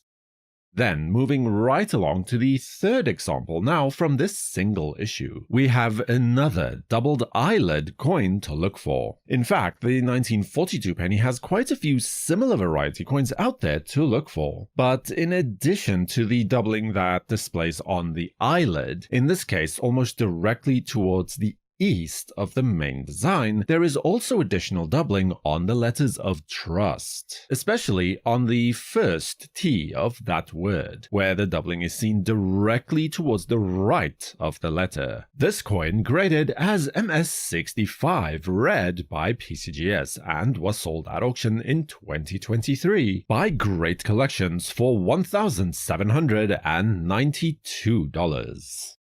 Then we have one more variety from the Philadelphia Mint before we move on to the branch mint coins. The doubling on this coin is again on the obverse of the coin, with most of the doubling seen in a general northeastern shift. We'll start with the date, where the 1 and the 9 are slightly doubled towards the top of the numbers. Moving upwards along the design from there, you should be able to see the effect of the doubling along the ridge of Lincoln's nose as well. And here, true to form, is again some doubling on the eyelid, this time in the northeasterly direction though. And then finally, the top of the head, or more specifically the hair, is doubled as well, as indicated here. For this coin, we can find an example that was sold at auction in 2023, graded by PCGS as MS65 Red and sold for the sum of $3,000. From there, we head towards the Denver Mint, and if you've heard enough about double dies, then you're in luck, because true to form for a branch mint variety, this is in fact a repunched mint mark coin. In this case, the D over D variety sees the remnant of the initial D due north from the final placement, with just the uppermost portion of the initial impression still detectable. In 2023, this coin, graded by PCGS as MS67 Red, was sold at auction for $840. Another noteworthy repunched mintmark coin from the Denver Mint in 1942 is now also seen here. But on this coin, the variety displays instead towards the west of the primary mintmark, so that the vertical bar of the D is seen in this manner towards the left of the D, and a slight remnant of the initial rounding is also seen inside the cavity of the D mintmark too. In 2023, we saw an example of this variety coin appear at auction, graded by PCGS as MS65 Red, for which it saw a closing price of $264. From there, we leave the Denver Mint and head out even further west to find the San Francisco Mint, with a repunched mintmark variety all its own. And to be honest, this is not exactly my favorite variety, as it can be very tricky to diagnose correctly, as it is very dependent on die state. Technically, this is a triple punched mintmark, as in an S over S over S variety, but in most cases only one of the three repunchings will be at least legible. This in the form of a slight mark just about halfway between the tail of the number 9 and the lower serif of the S. Here we can point to an example that was sold at auction in 2023, slabbed by PCGS as MS67 Red for the sum of $2,460. From there, we head over to probably at least the most interesting coins on this list. It is both a repunched mintmark and a double die obverse variety at the same time. Talk about an embarrassment of riches on just one coin. Let's start off with the doubling then. The easiest place to spot it will be the date, where the 9 is doubled towards the top. Now, I'll grant you this, it does look suspiciously like mechanical doubling, but I assure you that this is in fact a doubled die, as every example of this coin I've ever come across has had this exact same doubling replicated on each coin. From there, the letters of Liberty are doubled ever so slightly, mostly seen on the horizontal parts of the letters towards the top, like the T, for example. In addition to that, the S mintmark is also repunched. You can see it towards the bottom left, between the lower serif and the top rounding. Now, also, inside the cavity of the S, there's a remnant there to be found. In 2022, this coin, graded by PCGS as MS66 Plus Red, was sold at auction for the sum of $825. Penny varieties from 1943. Yes, that's right, the venerable steel penny. So a good place to start will be at the Philadelphia Mint, where we have a double die obverse coin to look for. This is an example of class 6 doubling, or stated otherwisely, distended hub doubling. So as such, most of the doubling is displayed simply as additional thickness on the design elements, specifically on the letters of Liberty, where you can see it most pronounced on the vertical portions of the letters, such as the R, the T, and Y. Comparing it to a regular coin, you can see the difference more clearly. From there, you can now move along towards the date, where arguably the doubling is definitely easier to detect. Look towards the tail of the number 9 to see it expressed most pronouncedly, although to be fair, every number is doubled to much the same manner. In 2024, an example of this variety was sold at auction, slabbed by PCGS as MS67 for the sum of $2,280. Staying with the Philadelphia Mint for now, we have a doubled reverse example of the 1943 cent to look for as well. Here, there is doubling evident on the wheat ears, as well as most letters mirrors of the reverse of the coin to at least some extent, but it is probably most pronounced on the letters of E pluribus unum. Here, most doubling displays towards the south of the letters, or, well, towards the center of the coin in other way. You should also clearly be able to see doubling on the last several letters of states. During 2023, there was a PCGS graded coin with a grade of MS67 that was sold at auction for the amount of $2,400. Then from there we move along towards the branchment varieties, beginning with one of the most prominent repunched mint marks available, in the form of the impressive 1943 D over D steel penny, where the D was initially impressed towards the southwest of the primary impression, with an extremely broad separation between the two. An example of this coin, graded by PCGS as MS67, was sold at auction in 2024 for the sum of $5,760.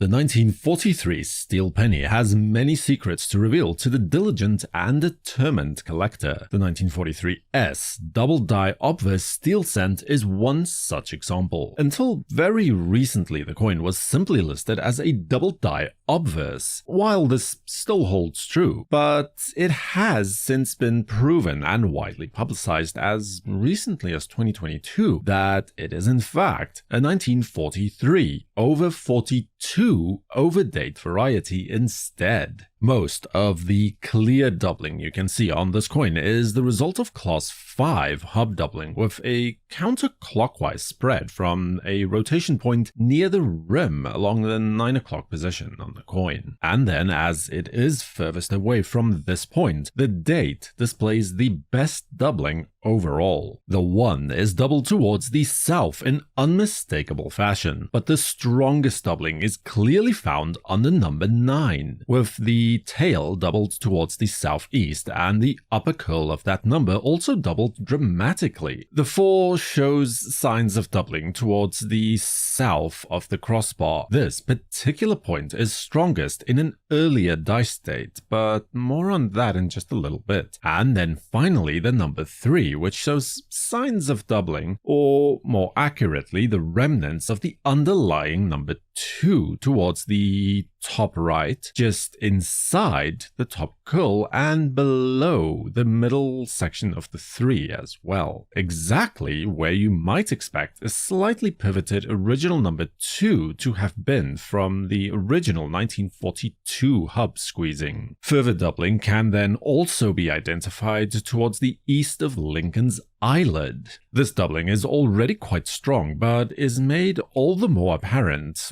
when contrasted with a regular non-variety coin as seen here. Less impressive, though still noticeable, doubling is also detectable on the inside of Lincoln's nostril, and then a similar effect, also the result of the pivoted hub doubling, can be gleamed towards the right of the lower lip. Then, heading south from there, you should also be able to see more minor doubling on the southern part of the bow tie that looks like a small border all along the bottom edge of this design detail. Now, while there is doubling on the letters of liberty, specifically the BERTY portion of the word, it is extremely minor, as this is the nearest to the pivot point mentioned earlier, and you also need an extremely early die state example of the coin to notice any separation lines or anything of note really, as these quickly become washed out and then simply display as mostly slight additional thickness on the latter letters of that word. Other die markers also include a diagonal die crack that runs across Lincoln's lapel and vest. This appears to be present in all die states, but does become more pronounced in later die states, as you would expect it to be. Similarly, 2 diagonal die lines run south-southeast from the bottom of the letter R in Liberty. This is present in early die states and mid die state coins, but tends to soften and eventually vanish in latter die state coins, perhaps due to simple wear, or more likely the die was polished to sharpen details at some point. Another key die marker are 6 vertical die scratches that cover most of the right obverse field from Lincoln's eye line all the way down to just above the date. Now, while these die lines are present in most all examples of this variety, I have to stress that I have seen an early die state example of this coin, I believe to be genuine, that lacks these particular die scratches, indicating that they must have been the result of some mechanical interference relatively early on in the minting cycle. You'll also notice that the letters of trust in particular tend to become a little more softly defined and washed out, if you will, in later die states, and a small die chip tends to form towards the right of the last letter T. For the sake of completeness, I should, I suppose, also mention that the reverse die for this variety was definitely swapped out at some point, so any discussion of known die markers for the reverse falls outside the scope of this particular presentation, and honestly, in practical terms, aren't really that crucial. A wonderful variety that should be gaining more recognition as a confirmed overdate, and in 2022, a very attractive example of which, graded as PCGS MS67, was sold at auction by David Lawrence Rare Coins for $2,250. Here is a rather spectacular variety from 1944. The 1944 D penny that you see here is an eye-catching and extremely attractive example of what is known as distended hub doubling, or Class 6 hub doubling. This is characterized by an additional or unusual thickness in the design elements, typically displaying in the legend or the date. This coin is no exception to that generalization, with the date being the main place of interest for the variety. The easiest place to spot this effect is on the tail of the number 9, that seems to be getting gradually thicker as it descends. The first number, 4, is most noticeably affected on the bottom stem below the crossbar, where it is almost twice as thick as it really should normally be. And the last number, 4, is also affected in the same manner, but here the top half of the 4 is also extremely wide. The effect of this is most dramatically noticeable when comparing this variety with a normally struck or regular non-variety coin of this same issue. Placing the regular and variety coins side by side, the doubling really does come into sharp contrast. Additional thickness is then also seen on the letters of Liberty, although this is less impressive, mostly displaying as slight cupping or additional thickness on the I and the serifs of the E and the B, making them seem a little more bent out of shape more than anything else, really. More noticeable doubling can then also be seen on the letters of In God We Trust, particularly towards the bottom of the letters. The We is a good example, where the W especially is a good example of this, where the bottom half of the letter is just very chunky, if you will. The U of trust is also a fantastic example of this additional thickness. Die state isn't really much of a determining factor for this variety, so you can largely and safely ignore that aspect, although a die crack does appear diagonally across Lincoln's hair, just about northeast of the ear, that you can use to determine the specific die state of the coin that have, as it is missing in earlier die states, but appears and then progresses as the die state of the coin advances. During 2022, David Lawrence sold a PCGS MS66 red graded example of this coin at auction for $322, which represents about a tenfold increase on the non-variety base coin, definitely making this variety worthwhile searching for. A very attractive repunched mintmark variety is the next coin for us to look for, in the form of the 1944 D over D variety. Here, the initial D mintmark was punched in just slightly north of the final placement. This should leave clear indications of the first mintmark, just towards the north at the top, as well as to the lowest serif and the bottom portion of the inside cavity of the D as well. In 2022, a PCGS graded MS64 red example of this coin was sold at auction for the price of $186. The second repunched mintmark variety is not nearly as easy to spot as the first one, but in a sense, it is a lot bolder, as the separation between the two punchings was a lot wider. In this variety, you can look towards the northeast of the mintmark to see what remains of the initial punching of the first D mintmark. Like I said, it's not as clear as the previous example, but you can definitely see that there was a D placed towards the northeast before the final impression was made. In 2021, an MS66 red graded example in a PCGS lab was sold at auction for the price of $1,320. Following on that, the issue also has two very attractive over mintmark varieties to offer up as well. First in line in that regard, we find the D over S type, where the remnants of the underlying S mintmark can be seen just peeking out from underneath and behind the D. So here, the rounding of the S is seen between the two serifs of the D. The center part of the underlying S is detected inside the cavity of the D, and in most coins, but particularly early dice days examples, you should find some indication of the original S towards the bottom of the D as well. In 2019, a coin like this graded as PCGS MS67 Plus Red was sold at auction during the ANA's World's Fair of Money for the price of $8,400.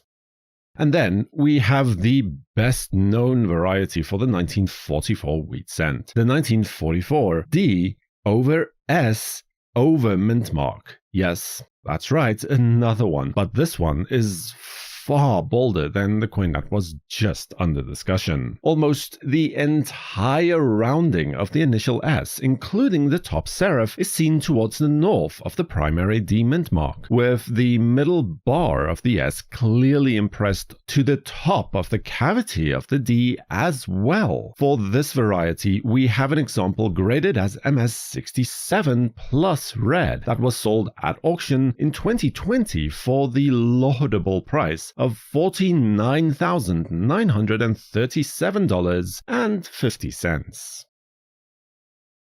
If you have a 1945 Lincoln penny, then you might want to take a closer look at it to make sure that it isn't a rare variety coin, because it could be the difference between a coin that is worth $1 or $2 and a few $100s. Now, this is by no means the most dramatic variety, but that also gives you the great chance to cherry pick it, since most people can easily miss this one. Let's look at the date first, shall we? Now, the date on this variety coin is doubled. The best place to spot the doubling should be on the top curve of the number 9, and then the horizontal bar of the number 4 is also doubled towards the top, much in the same manner as the 9. And the great thing is that you don't need a coin in a mint state grade. Dirtier old coins that have been in circulation for a bit will also have the same doubling on it too. Then from there, let's move right along to the main attraction for this variety, shall we? This would be the letters of Liberty. Now, these are all doubled in much the same orientation as the numbers 9 and 4 of the date. In other words, almost directly towards the north. Here you can look towards the letters that have relatively flat horizontal sections, such as the B,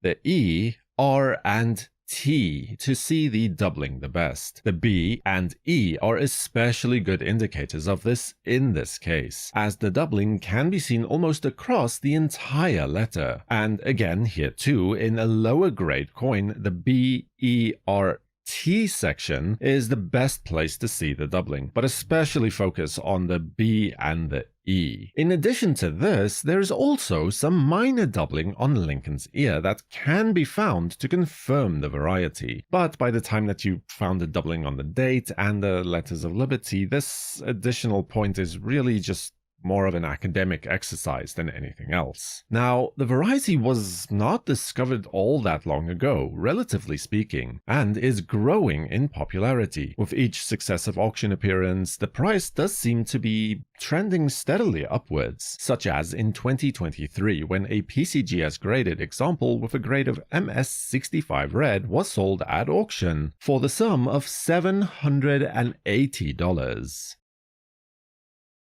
Valuable penny varieties for 1946. The first coin encountered in our journey hails from the San Francisco Mint, and fittingly so, it is also a mintmark variety, but not the usual repunched or over mintmarks that you might expect, but instead, this time we have a rare example of an inverted mintmark variety. Now, it's admittedly a bit tricky, as, of course, it technically doesn't really matter in which orientation you punch in the S. It stays an S. So how do we know that it is in fact upside down or not? Well, this is mintmark style number 6, or the bold serif S. So named because both of the serifs of the S are particularly round-shaped, which was used primarily in 1944 and 1945, and then on this 1946 coin where it was punched in upside down. If you compare a normal S like this from 1945 penny, then you can see there is a small flat spot right on the lower serif. But on the inverted position on this 1946 penny, the flat spot is at the top. On this variety, the S also tends to be broken on the bottom, either because it was weakly impressed, or, more likely so, because the mintmark punch itself was damaged, which would also explain why they stopped using this style in 1946. In 2023, this variety coin, graded by PCGS as MS66 Red, was sold at auction for $408.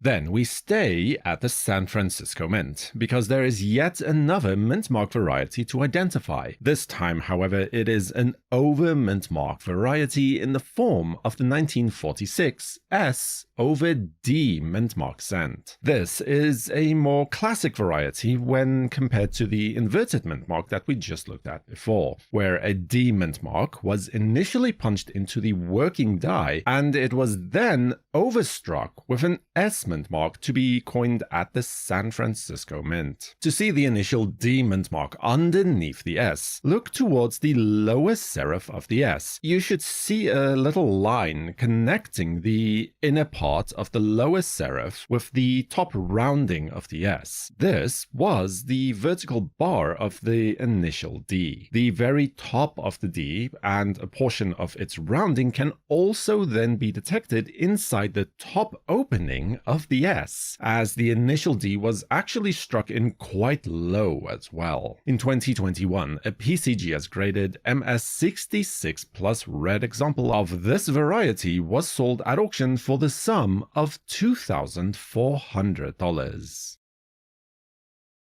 Lincoln cent varieties that you could look for from the 1947 penny. The first coin is a product of the Philadelphia Mint. So that's the one without the mint mark on it, and it is a doubled obverse variety, the result of a clockwise rotation during the hubbing process. The doubling displays to a more limited degree on the date. The 7 is especially pronounced in this regard, with almost full doubling on the flag of the number, and very nice notching towards the top left. But the 4 should display some doubling as well, most mostly in the form of separation lines though. The problem is that this might not be detectable in lower grades. As you can see here, you can barely make out the doubling on the 4 on this coin, but the doubling on the 7 is still detectable. Now, there is much stronger doubling on the letters of "In God We Trust," displaying towards the left of all of the letters in this case. Looking specifically at the letters of trust, the R, U, and the top rounding of the S display this aspect the clearest. And again here, this should remain fairly legible on even lower grade coins as well, making it a much better point of interest for the 1947 penny to try and find the doubling. In 2023, this example of the coin, graded by PCGS as MS66 Red, was sold at auction for the sum of $660. From there, we can head over to the San Francisco Mint to find an extremely underrated repunched mintmark variety. This 1947 S over S variety is a little bit sneaky, as it might not be immediately apparent what you are dealing with. But this is actually two different mintmark styles punched in over top one another. The first punch was done with a trumpet tail S, classified as mintmark style number 4, which was then repunched with mintmark style number 7, better known as the sans serif S mintmark. You can see the evidence of this towards the top of the S, as well as both gaps near the top and bottom rounding of the S as well. In 2023, an example of this coin was sold at auction, graded by PCGS as MS66 Red, and sold for the sum of $300. Varieties you can look for from the 1949 penny. Our first port of call is the Denver Mint, where we can locate a rather pleasing repunched mintmark variety in the form of this 1949 D over D coin. This coin is actually a triple punched mintmark, to be precise. In a coin that is still in a nice early die state, you can clearly see that the initial D mintmark was struck in to the northeast, with a fair amount of separation too. The secondary D mintmark was then impressed slightly towards the south of the primary impression. The best place to spot this is to look at the serifs of the D, both towards the top and bottom. You should see clear notching, not unlike a coin that has experienced offset hub doubling in this way, but here the mintmark was simply repunched, clearly indicating that there were 3 distinct punchings of the D mintmark. Now, if we look at a coin that is both in a lower grade and a much later die state, then the second impression becomes a lot more difficult. Not impossible, mind you, but certainly more challenging to identify. However, the initial punching, the one made towards the northeast with the strong separation, remains extremely clear throughout, so you can definitely count on that. Now, in terms of value, a beautifully toned PCGS graded example was sold at auction in 2023 as PCGS MS66 Red for the sum of $504.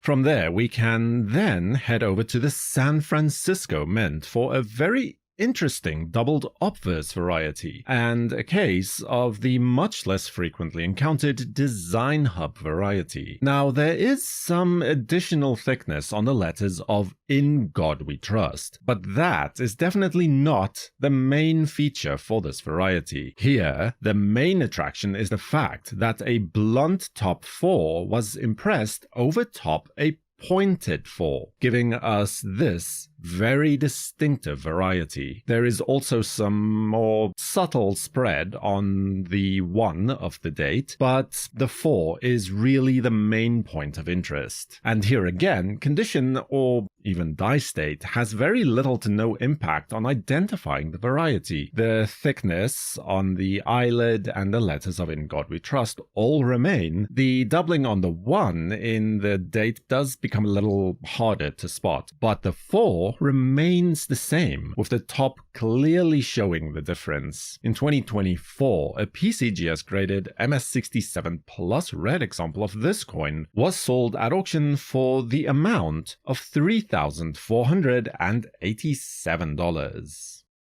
And then, for the sake of completeness, if nothing else, there is also a repunched mintmark variety from the San Francisco Mint known for this year. This is not a very well-known or widely sought-after variety, and as a result, the value will remain relatively low. But it is a clear S over S variety, with the initial impression taking place towards the west of the final S mintmark. Now, this coin is not listed in the current edition of the Cherry Picker's Guide, and as an indirect consequence, PCGS will not certify it as a variety. Anax and NGC fortunately do take a more enlightened approach and will happily do so. In 2017, an Anax graded example of this coin was sold at auction, graded as MS65 red for the spectacular amount of $33. A couple of old steel pennies recently sold for over $500,000. But why are these coins worth so much to collectors? And more importantly, how can you tell if you might have one of these in your collection? Well, the best place to start this coin story is probably around 1941, a full 3 years before it was actually struck, where the domino pieces that led to the creation of this coin steadily being put into place. The conflict in Europe had now been raging for nearly full 2 years, but the United States had, at least officially, remained neutral up to this point. However, for the Roosevelt administration, it seems that the writing was on the wall, and the Supply Priorities and Allocation Board was created to track mining, production, and supply of especially gasoline, rubber, copper, nickel, and other crucial resources that would be needed for the production of ships, aircraft, shell casings, and the like. The US Mint was notified that their supply of copper, tin, and nickel would become restricted, and that they would have to find ways to severely curtail or eliminate altogether the use of these metals. With that, a series of experiments began at the Mint to try and eliminate primarily the use of copper as well as tin to produce the Lincoln penny, although the Jefferson nickel was also affected by this, and hence the silver wartime nickels that came about later on. The initial efforts, however, focused on producing a stainless steel penny, but this was soon proved to be futile, and from there it spiraled out into a dizzying array of experimental coins, including a tin alloy penny, a copper weld experiment, aluminium, as well as brass coins, to more outlandish trials including impregnated paper, zinc alloys, resin, glass, as well as a wide array of different plastics were all tested in an attempt to find a replacement for the copper penny. Several of these coins have come to market over the years, including an experimental amber glass cent from 1942 that was authenticated and graded by PCGS as proof 64 and sold at auction in 2017 for $70,500. The dies used to create most of these experimental coins were created by John Sinnock, the chief engraver of the US Mint at that time, and used the obverse design that was copied from the Colombian 2 centavo coin, featuring the right-facing bust of Colombia, or Liberty, if you will, same difference really, with the words Liberty and Justice at either sides and the date below. The reverse die was instead adopted from a Washington memorial medalette from around 1860, keeping only the reef and replacing the epithet inscription on that piece with the words United States Mint in 3 lines. This was done to avoid the possibility of fraud by outside contractors and any possible chance of mistaking the experimental coins with an actual circulating coin of the day. But eventually, through all of this, the mint settled on zinc-coated steel planchets to replace the copper and tin used in wheat cents. This freed up several tons of copper for production in 1943, by which time the US had officially joined the war in an effort to defeat the Axis powers of Japan, Germany, and Italy, as well as their allies. And so, in 1943, the steel penny was officially put into circulation, but not everyone was exactly happy about it. In fact, one of the most common complaints received was the fact that, when new, the steel cent was easily mistaken for a new silver dime instead by the absent-minded. And in fact, the mint itself was not even immune to this mistake, as several silver cents were accidentally minted as well, where a silver dime planchet was struck in a penny press. One just such a coin was sold in 2013, graded by NGC as AU50 for $15,275.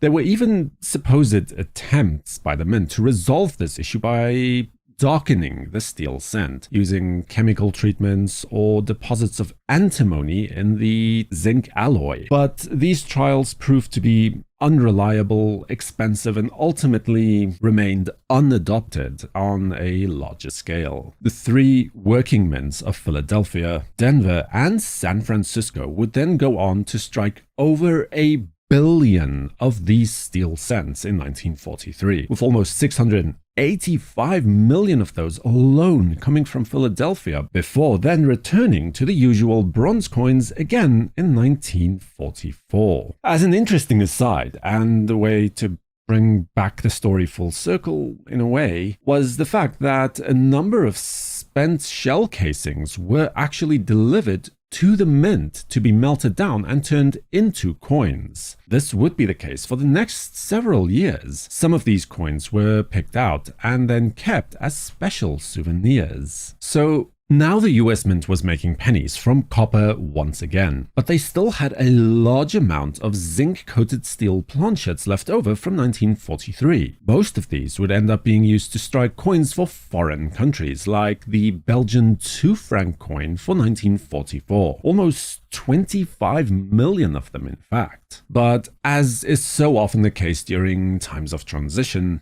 errors do in fact occur, and just like the copper pennies that were inadvertently struck in 1943, steel cents were created by accident during 1944. As a matter of fact, the only known bronze, or shall we say copper, 1943 penny from the Denver Mint was sold at auction in early 2021, graded by PCGS as MS64 for a total of $840,000. The working theory is that some of these steel planchets were simply stuck in the tote bins used to feed the minting press with blank planchets, and when the next year's copper planchets were then dumped in, the older blanks simply got knocked loose and were then minted as usual. A coin like this, again from the Denver Mint, was sold in 2016, graded as MS62 by PCGS for $54,050. Which then finally brings us to the 2 coins I spoke of right at the beginning of this video. The first is a 1944 steel cent transitional era coin from the Philadelphia Mint. Now, because the Belgian 2 franc coins were also being produced at Philadelphia, it is plausible that some of those blanks found their way into the penny press by accident. Philadelphia certainly has the largest amount of these era coins known, with 25 to 30 coins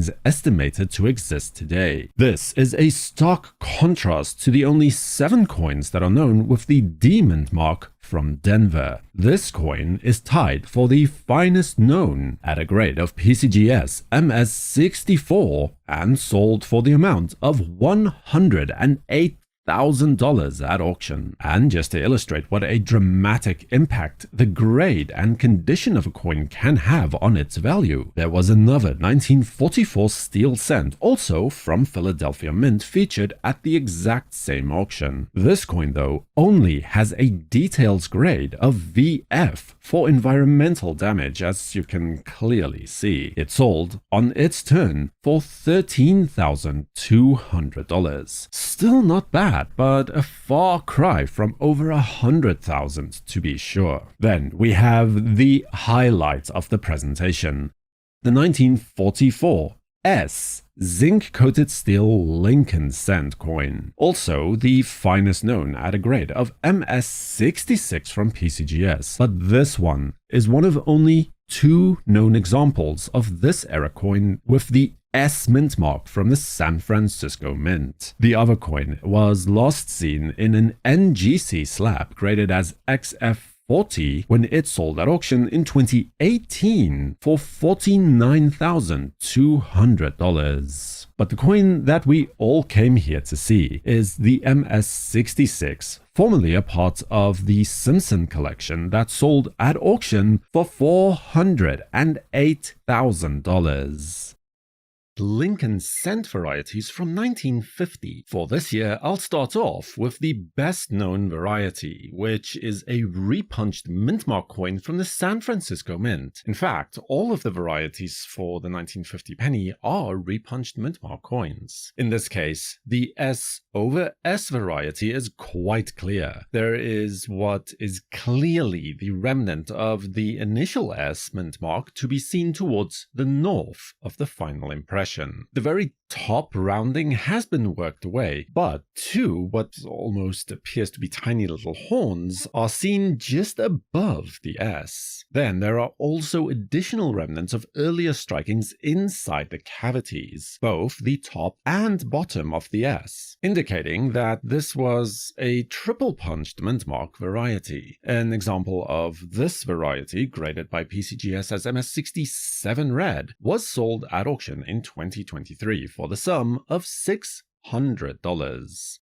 And from there, we head over to the Denver Mint. And if you'll indulge me for just a moment, as this issue is a bit of a pet peeve of mine. Okay, so right off the bat, the Cherry Picker's Guide does not list any repunched mintmark varieties for this issue. And yet, there are at least 7 known varieties that match this description. Now, in and of itself, this is nothing strange. Minor varieties exist all over the place that never get any attention, and that's fine, except that NGC does recognize 2 of them. The first, what they call VP001, or what is actually RPM004. This variety is a D over D repunched mintmark coin, where the initial D was struck in slightly towards the south of the final position. There are slight remnants to be seen in early die state coins, to the south and inside the cavity of the D, but frankly, I never found these to be overly reliable to begin with.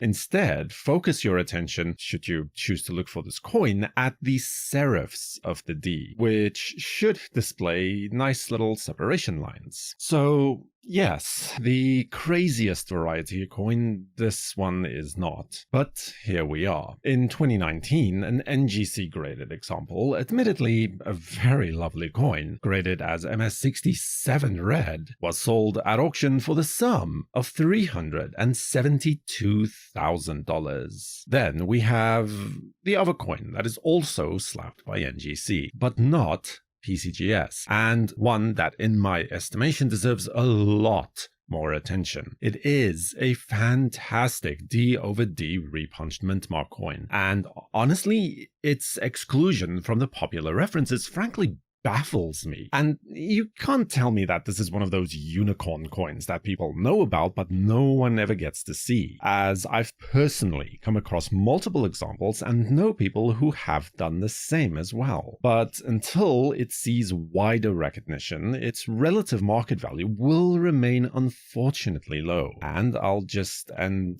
my rant right here for now. We now take a look at the Lincoln cent varieties that you can look for from 1951. Let's start off with a proof coin variety for this date, and one of the very first proof varieties for the series at that. This is a case of class 2 or distorted hub doubling, where the doubling displays mostly towards the rim of the coin. A good example of this is seen on the letters of "In God We Trust," where you can clearly see the doubling on all letters, with the spread seemingly taking place towards the center of the coin. You can look towards the word trust specifically. The U shows excellent doubling towards the bottom of the letters and makes for a fairly reliable touchstone for identifying this variety. There is also additional doubling on the letters of liberty and the date, but depending on the exact emission sequence of the coin you have, these may not display as strongly as the previously described features. An example of this variety, graded as proof 67 plus red by PCGS, was sold at auction in 2024 for the sum of $7,800. Then we can move along to the Denver Mint for the remainder of the varieties for this date, and the first coin to look for is another doubled obverse example. This time though it is class 5 or pivoted hub doubling on the coin. Here we can look towards the letters of "In God We Trust," specifically at the letters of "God We," where the letters of God display clear separation lines, particularly towards the top left-hand side of the G and the O, where the W and the E of "we" should also be doubled quite unmistakably, with doubling displaying mostly towards the right in this case. Now, the T of trust is also usually a good example of the doubling with clear notching towards the upper right side of the crossbar of the T. The reason I point out these specific features for the doubling is that even in a later die state, these could still be used to identify the variety. The notching to the upper right side of the T of trust, while the separation lines on the W and even the E of "we" might fade, the letters will be thicker than usual. This would be especially noticeable on the W, and the separation line seen towards the top of the letters of God also remains quite evident, even though some of the other details might fade. In 2023, a PCGS graded example at a grade of MS66 red was sold at auction for the total of $562. Then we can look at the first of not one, but two D over S popular over mintmark varieties known for this date. For the first coin, look towards the top right of the D mintmark just below the top serif, where you should see the top rounding of the initial and underlying S mintmark, as the top was impressed directly over top of an S. In addition to this, and somewhat dependent on the condition of the coin that you find, there will also be a remnant of the lower serif of the S directly south and slightly southeast of the serif of the D. And if the die state of the coin is early enough, there can also be a small remnant of the initial S towards the lower right curve of the D. In 2024, a PCGS graded example of this coin, slabbed as MS67 red, was sold at auction for $2,316. And then moving right along to the next over mintmark variety for the 1951 D penny. This one is not quite as dramatic as the previous coins, but remains a fun and fairly easy variety to look for. The only true remnant that we can see of the initial S mintmark is the rounding towards the bottom right of the D, at first glance giving it the appearance of a D over D repunched mintmark, but studying it more closely soon reveals that the initial impression was, in fact, an S mintmark instead. And again, even in lower grades, this variety should be fairly straightforward to identify. In 2022, this coin, graded as PCGS MS66 Red, was sold at auction for the sum of $219.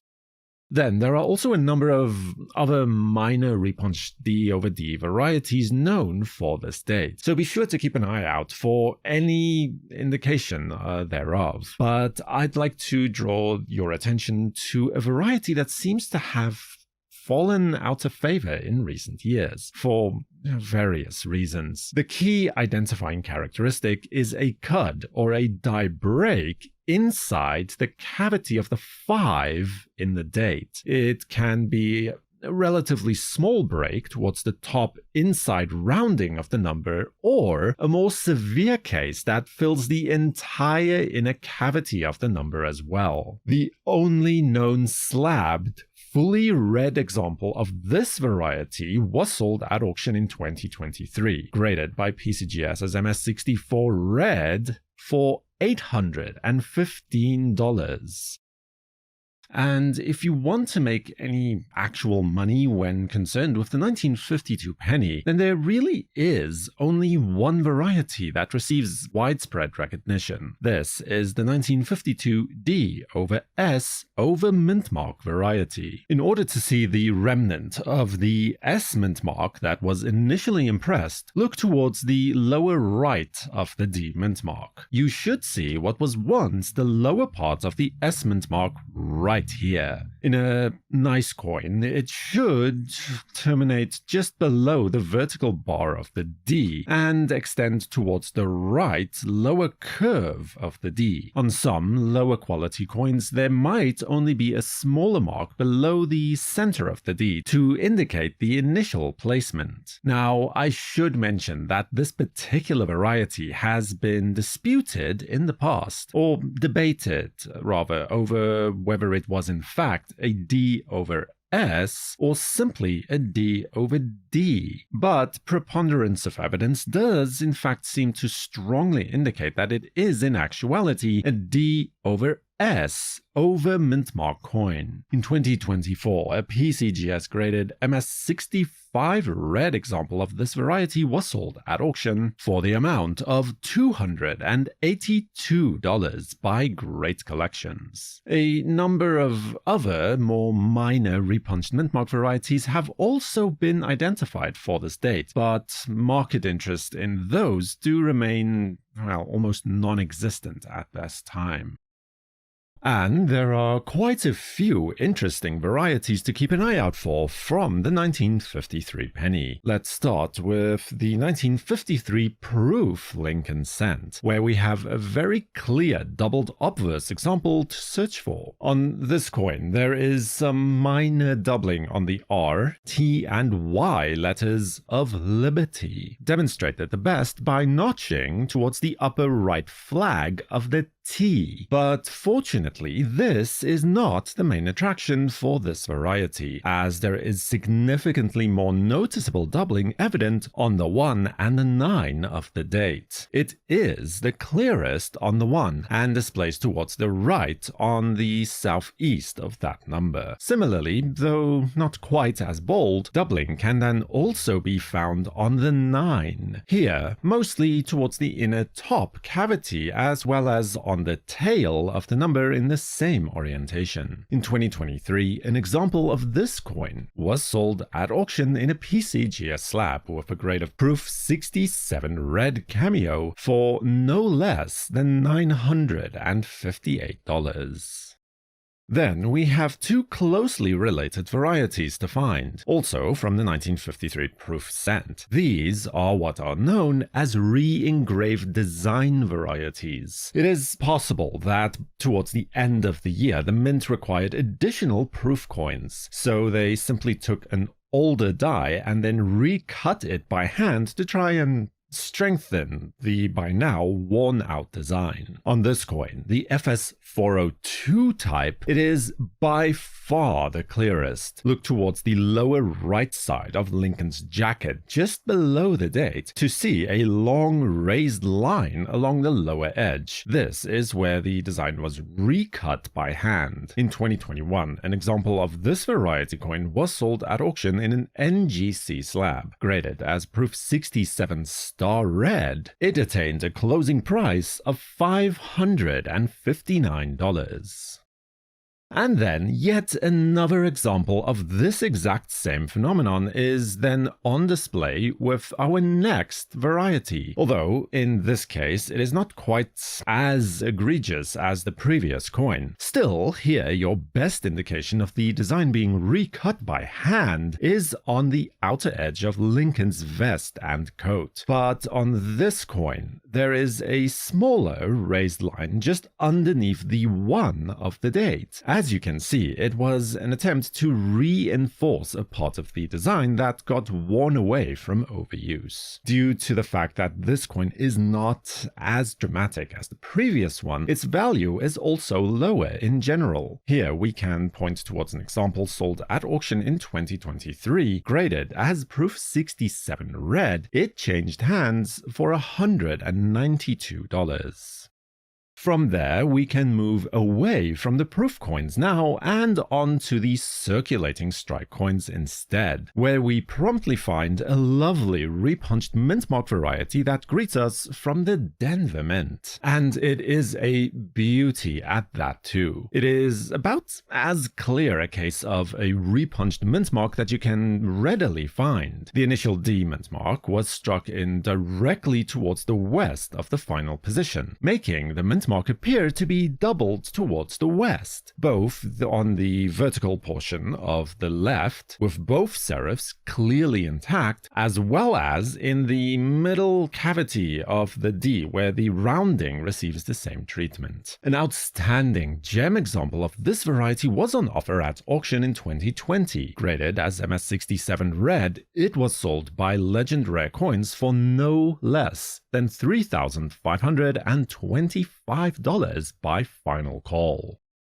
From there, on to another suspected repunched mintmark variety from the Denver Mint. This 1953 D over D coin displays a D-shaped impression southeast of the primary D mintmark, completely separated from the main mintmark location and actually cutting into Lincoln's vest. Now, it should be noted that while the shape is that of a misaligned D, and the size matches up as well, the details of the serifs are not clearly present, and as such it is technically possible that this might be disproved as a true repunched mintmark at some time in the future. However, at this time, the coin does enjoy widespread recognition, and even in lower grades, the secondary impression remains seen on coins like these. In 2023, a PCGS graded example of this variety at a grade of MS65 red was sold at auction for $288.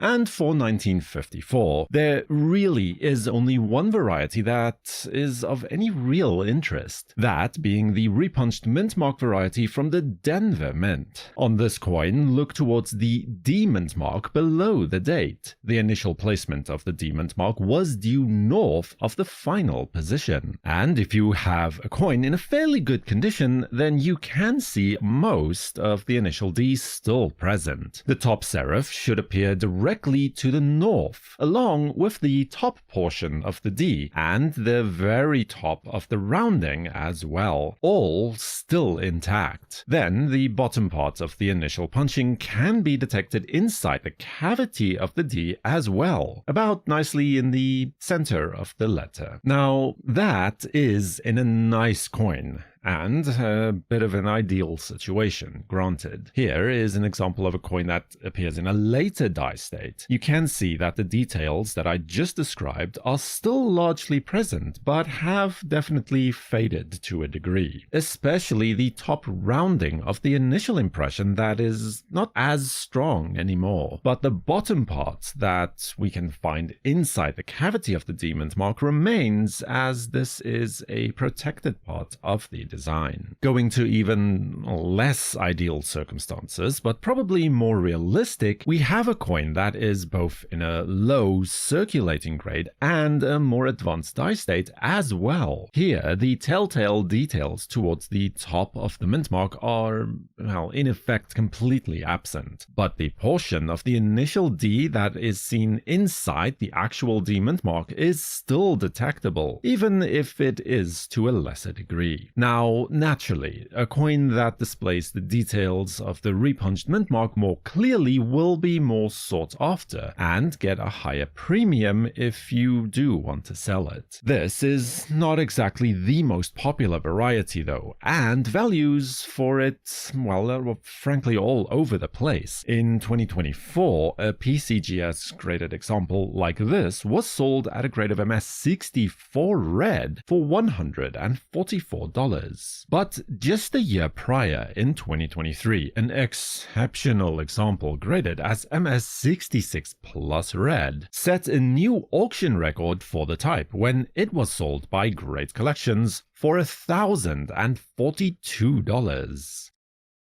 Now, 1955 has a number of attractive varieties to look for, starting at the more minor varieties and then working our way up to the glaringly obvious. Here is a repunched mint mark variety from the San Francisco Mint, and in actuality it is a triple punched mint mark variety, rather easily identified by the initial and secondary impressions that can be seen towards the top of the S mint mark. There are also impressions of the lower serif of the S inside the lower cavity of the S. Now, in a lower die state, the initial and secondary impressions do begin to fade to a certain degree. Curiously, the impressions inside the cavity of the S seem to be the first to go, although even in a lower grade and lower die states, you still see a remnant of the secondary impression to the top of the S and to the northeast of the lower serif of the coin as well. Now, there seems to have been at least 2 reverse dies paired with this obverse variety, and in a later die state of the first marriage is identified by a small die chip inside the lines of the left wheat stalk. In 2025, a PCGS graded example of this coin was sold at auction with the grade of MS66 red for the sum of $166.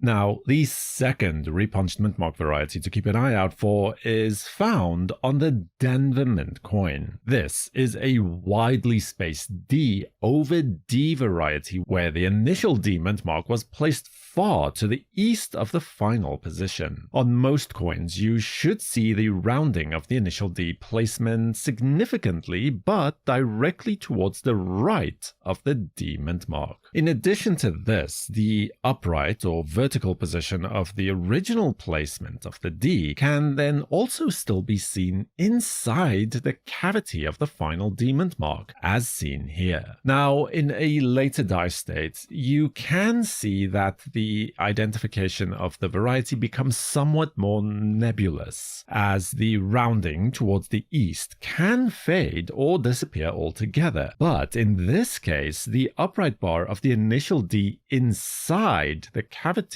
of the actual mint mark will still remain present, as it is now placed in a protected area of the design. A good place to quickly tell the die state of the coin that you have is to look at the topmost right portion of the N in cent. On the reverse of this coin, in an earlier die state, it will appear largely as you would expect, but in later die state coins, it gets worn away and damaged. During 2022, an MS66 red example of this variety was sold at auction in an NGC slab for the amount of $261.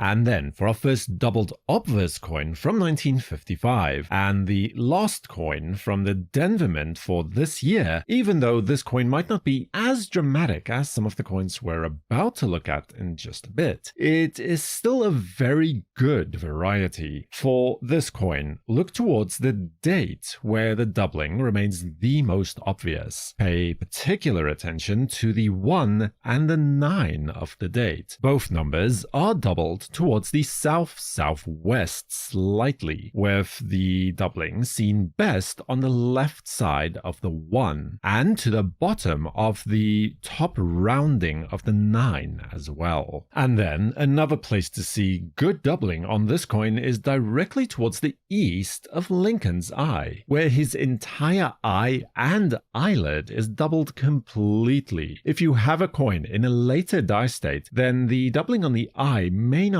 be as easy to spot, although it remains present, but the doubling on the date should still be quite strong regardless. For this coin, we had an example graded as MS64 red from PCGS that was sold at auction in 2024 for the sum of $1,080.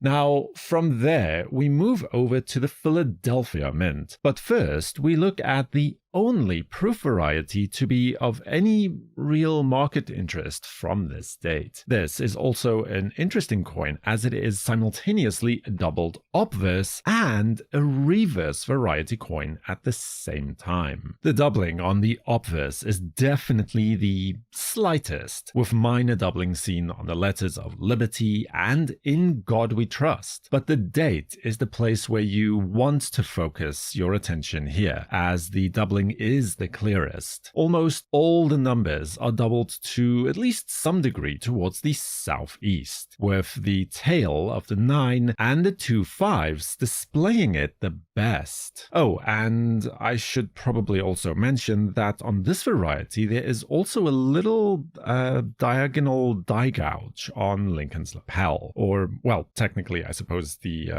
collar of his jacket. In addition to that, as mentioned, the reverse is also doubled. The letters of E pluribus unum are doubled mostly towards the south, displaying additional thickness to the bottom of the letters as a result. Although some letters do display the doubling better than others, like the various U's as well as the E and L of pluribus. The dots separating the words are also doubled beautifully and should not be overlooked. You can also notice the effects of the doubling towards the top of the letters of 1 cent, where clear separation lines appear. In terms of market value, the coin can be quite valuable, and in 2025, a Proof 68 red example from PCGS was sold at auction for $3,102.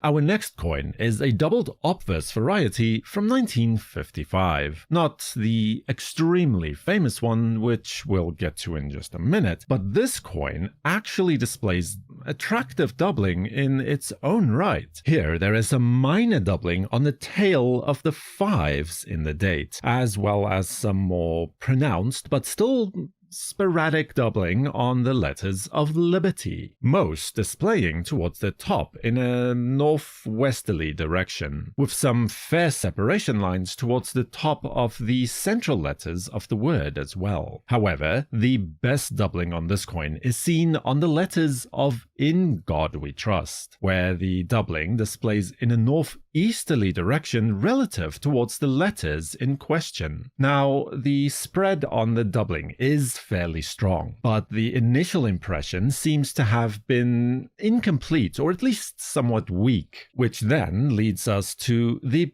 biggest problem for this variety, in that a later die-state coin, the doubling becomes indistinct. And admittedly, the coin on the left of your screen is a bit of an extreme example, but serves as a good demonstration of what can happen. As you can see that there is still doubling, but a lot of it has become very blurry or washed out. During 2024, a PCGS graded coin with a grade of MS65 red was sold at auction for the amount of $864. And then we get to undeniably the most famous coin for the date, and arguably for the series as a whole as well, the main FS 101 1955 double die obverse cent. Here you have one of the best examples of rotated hub doubling with the widest spread between squeezings, where every aspect of the design is affected. The date is naturally the most prominent feature and has become the variety coin's hallmark. The letters of Liberty are all also doubled quite dramatically as well, with the doubling becoming stronger, which is to say that the spread becomes wider nearer to the edge of the coin. And then the letters of In God We Trust are also doubled widely towards the right, with every single letter appearing twice in a dizzying effect. In 2025, a PCGS graded MS65 plus red example of this popular variety coin was sold at auction for the sum of $320,625. Now, for the sake of completeness, I feel I should also address one more fringe case. Occasionally, you might come across a coin that looks a little something like this. This is what is known as a poor man's double die, 1955 cent. It is in fact not doubling. It is not a true variety coin either. What is happening here is a normal coin in a very late die state that is displaying die deterioration around the date. That's it. Now, the curiosity is that because of its proximal association to, for better or worse, with the true variety coins that we have already looked at here, it actually has some market value and attracts a small premium for collectors looking for an oddity or to use it as a filler coin in lieu of, the real thing. Oftentimes, but not always, you'll also see these coins with severe die cracks across Lincoln's head. In most cases, a coin like this would sell for, anywhere between $5 and $20 depending on the grade. Although I've also seen them selling for significantly higher prices as well. In 1956, the San Francisco Mint was officially not striking coins anymore, so we only have Denver and Philadelphia to focus our attention on for now. But despite that, there are still plenty of varieties to look for, with the Denver Mint breaching a mintage figure of 1 billion coins for the first time in its history. So let's start at the Denver Mint with the first of several repunched mintmark varieties to look for. On this coin, the initial and the final impressions are completely separated from one another. Look towards the south of the D mintmark, to where the outline of what was once a faint impression of an initial D can be seen. Now, naturally, a coin that displays the initial placement of the D clearer will be worth more, but even in a lower grade and in a later die state like this, the variety remains identifiable in the right light. So be diligent when looking for this coin. And if you are searching for this variety specifically, then remember that the placement of the final mint mark is extremely high, almost level with the tail of the 5. In 2021, a beautiful example of this variety was sold at auction, graded as MS67 red by PCGS and sold at auction for the sum of $1,620. Now, there is also another example where complete separation between the initial and the final mint mark is seen. In this coin, the initial placement of the D was actually towards the northwest, where the D was placed in or on the tail of the number 9 in the date. This can be a fairly difficult coin to identify, as the initial impression is extremely faint, even on an ideal example of the variety. The best place to look is just below the tail of the 9 and due west of the top serif of the D. This was the placement of the bottom horizontal portion of the D and remains the most resilient part of the initial placement. And in a lower die state coin, it is practically the only part of the initial mint mark that still remains readily identifiable. And in 2023, there was a PCGS graded coin with a grade of MS66 plus red that was sold at auction for the amount of $288. Then we come to the strongest and definitely the most well-known repunched mint mark for this issue, what I suppose you could call the main or the FS501 repunched mint mark variety here. Here, the repunching really is quite unmistakable. The initial D was struck in directly towards the west and slightly tilted from the main mint mark's position. The initial impression was also very strong, and as such, the entire vertical portion towards the left and both serifs are clearly still seen on this variety. For this coin, a beautiful example graded as MS67 red by PCGS was sold at auction in 2023 for the total sale price of $1,425.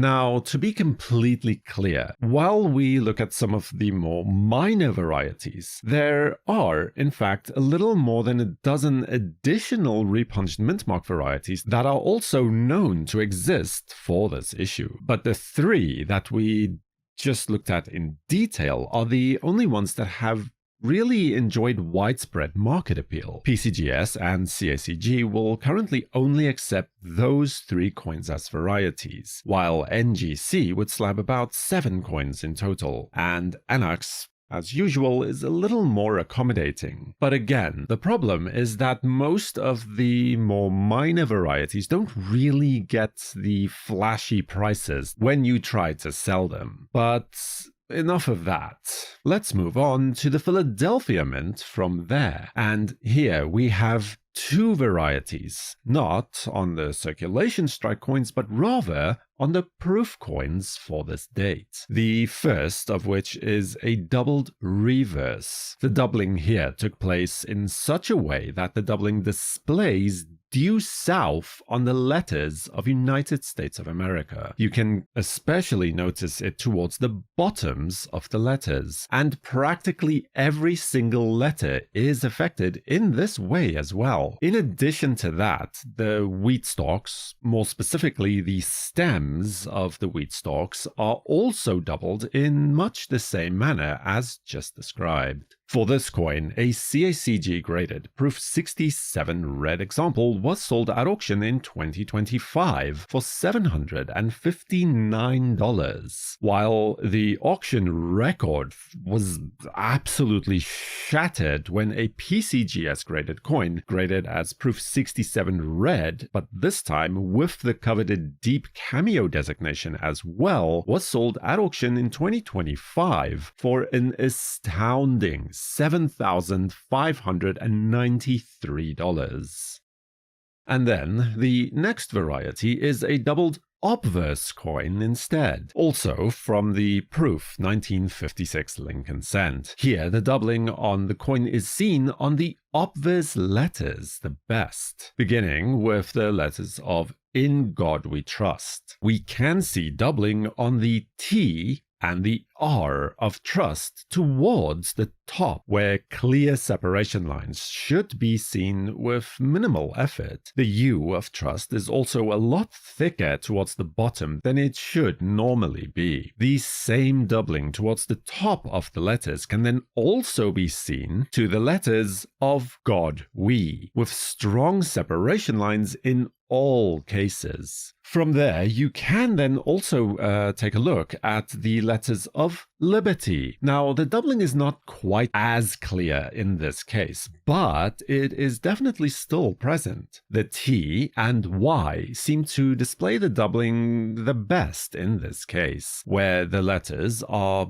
largely doubled towards the northwest. The doubling here also makes the I of liberty seem as though it is lopsided or larger towards the top than from the bottom. Another interesting thing to note about this particular coin is the presence of a small semicircular or half-moon shaped die gouge on the rim of the coin at around the 7 o'clock position, just towards the right of Lincoln's shoulder. Now, for this variety, we had a coin in 2023 sold in a PCGS slab with the grade of proof 67 red that was sold at auction for $720.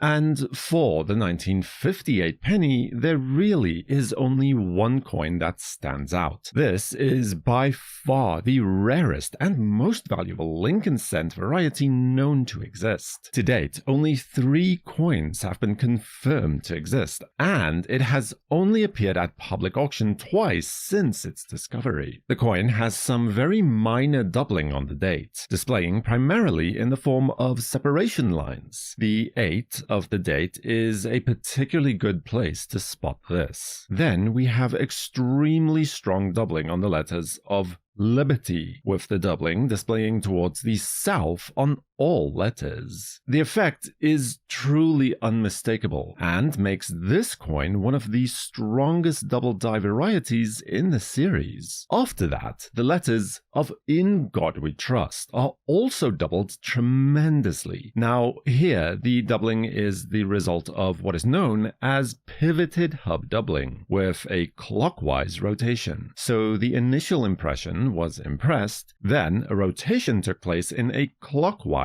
direction. In other words, tilting or rotating towards the right, and then the final impression was made. In this case, the doubling displays towards the left of the main or final impression on the coin. And because it was a class 5 and not a class 1 doubling, the doubling on the letters of In God We Trust is wider on the letters of In God than on the letters of trust by comparison. Now, as I've said, only 3 of these coins are known to exist. 2 of those are currently graded as MS64 red by PCGS, one of which was sold in 1996 for a reported amount of $25,025. That same coin was then again sold for $57,500 in the year 2000. The other, also graded as MS64 red by PCGS, was sold by Stax Bowers in 2018 when the ESM collection was dispersed for $336,000, at the time a record amount for the coin. The third coin was sold around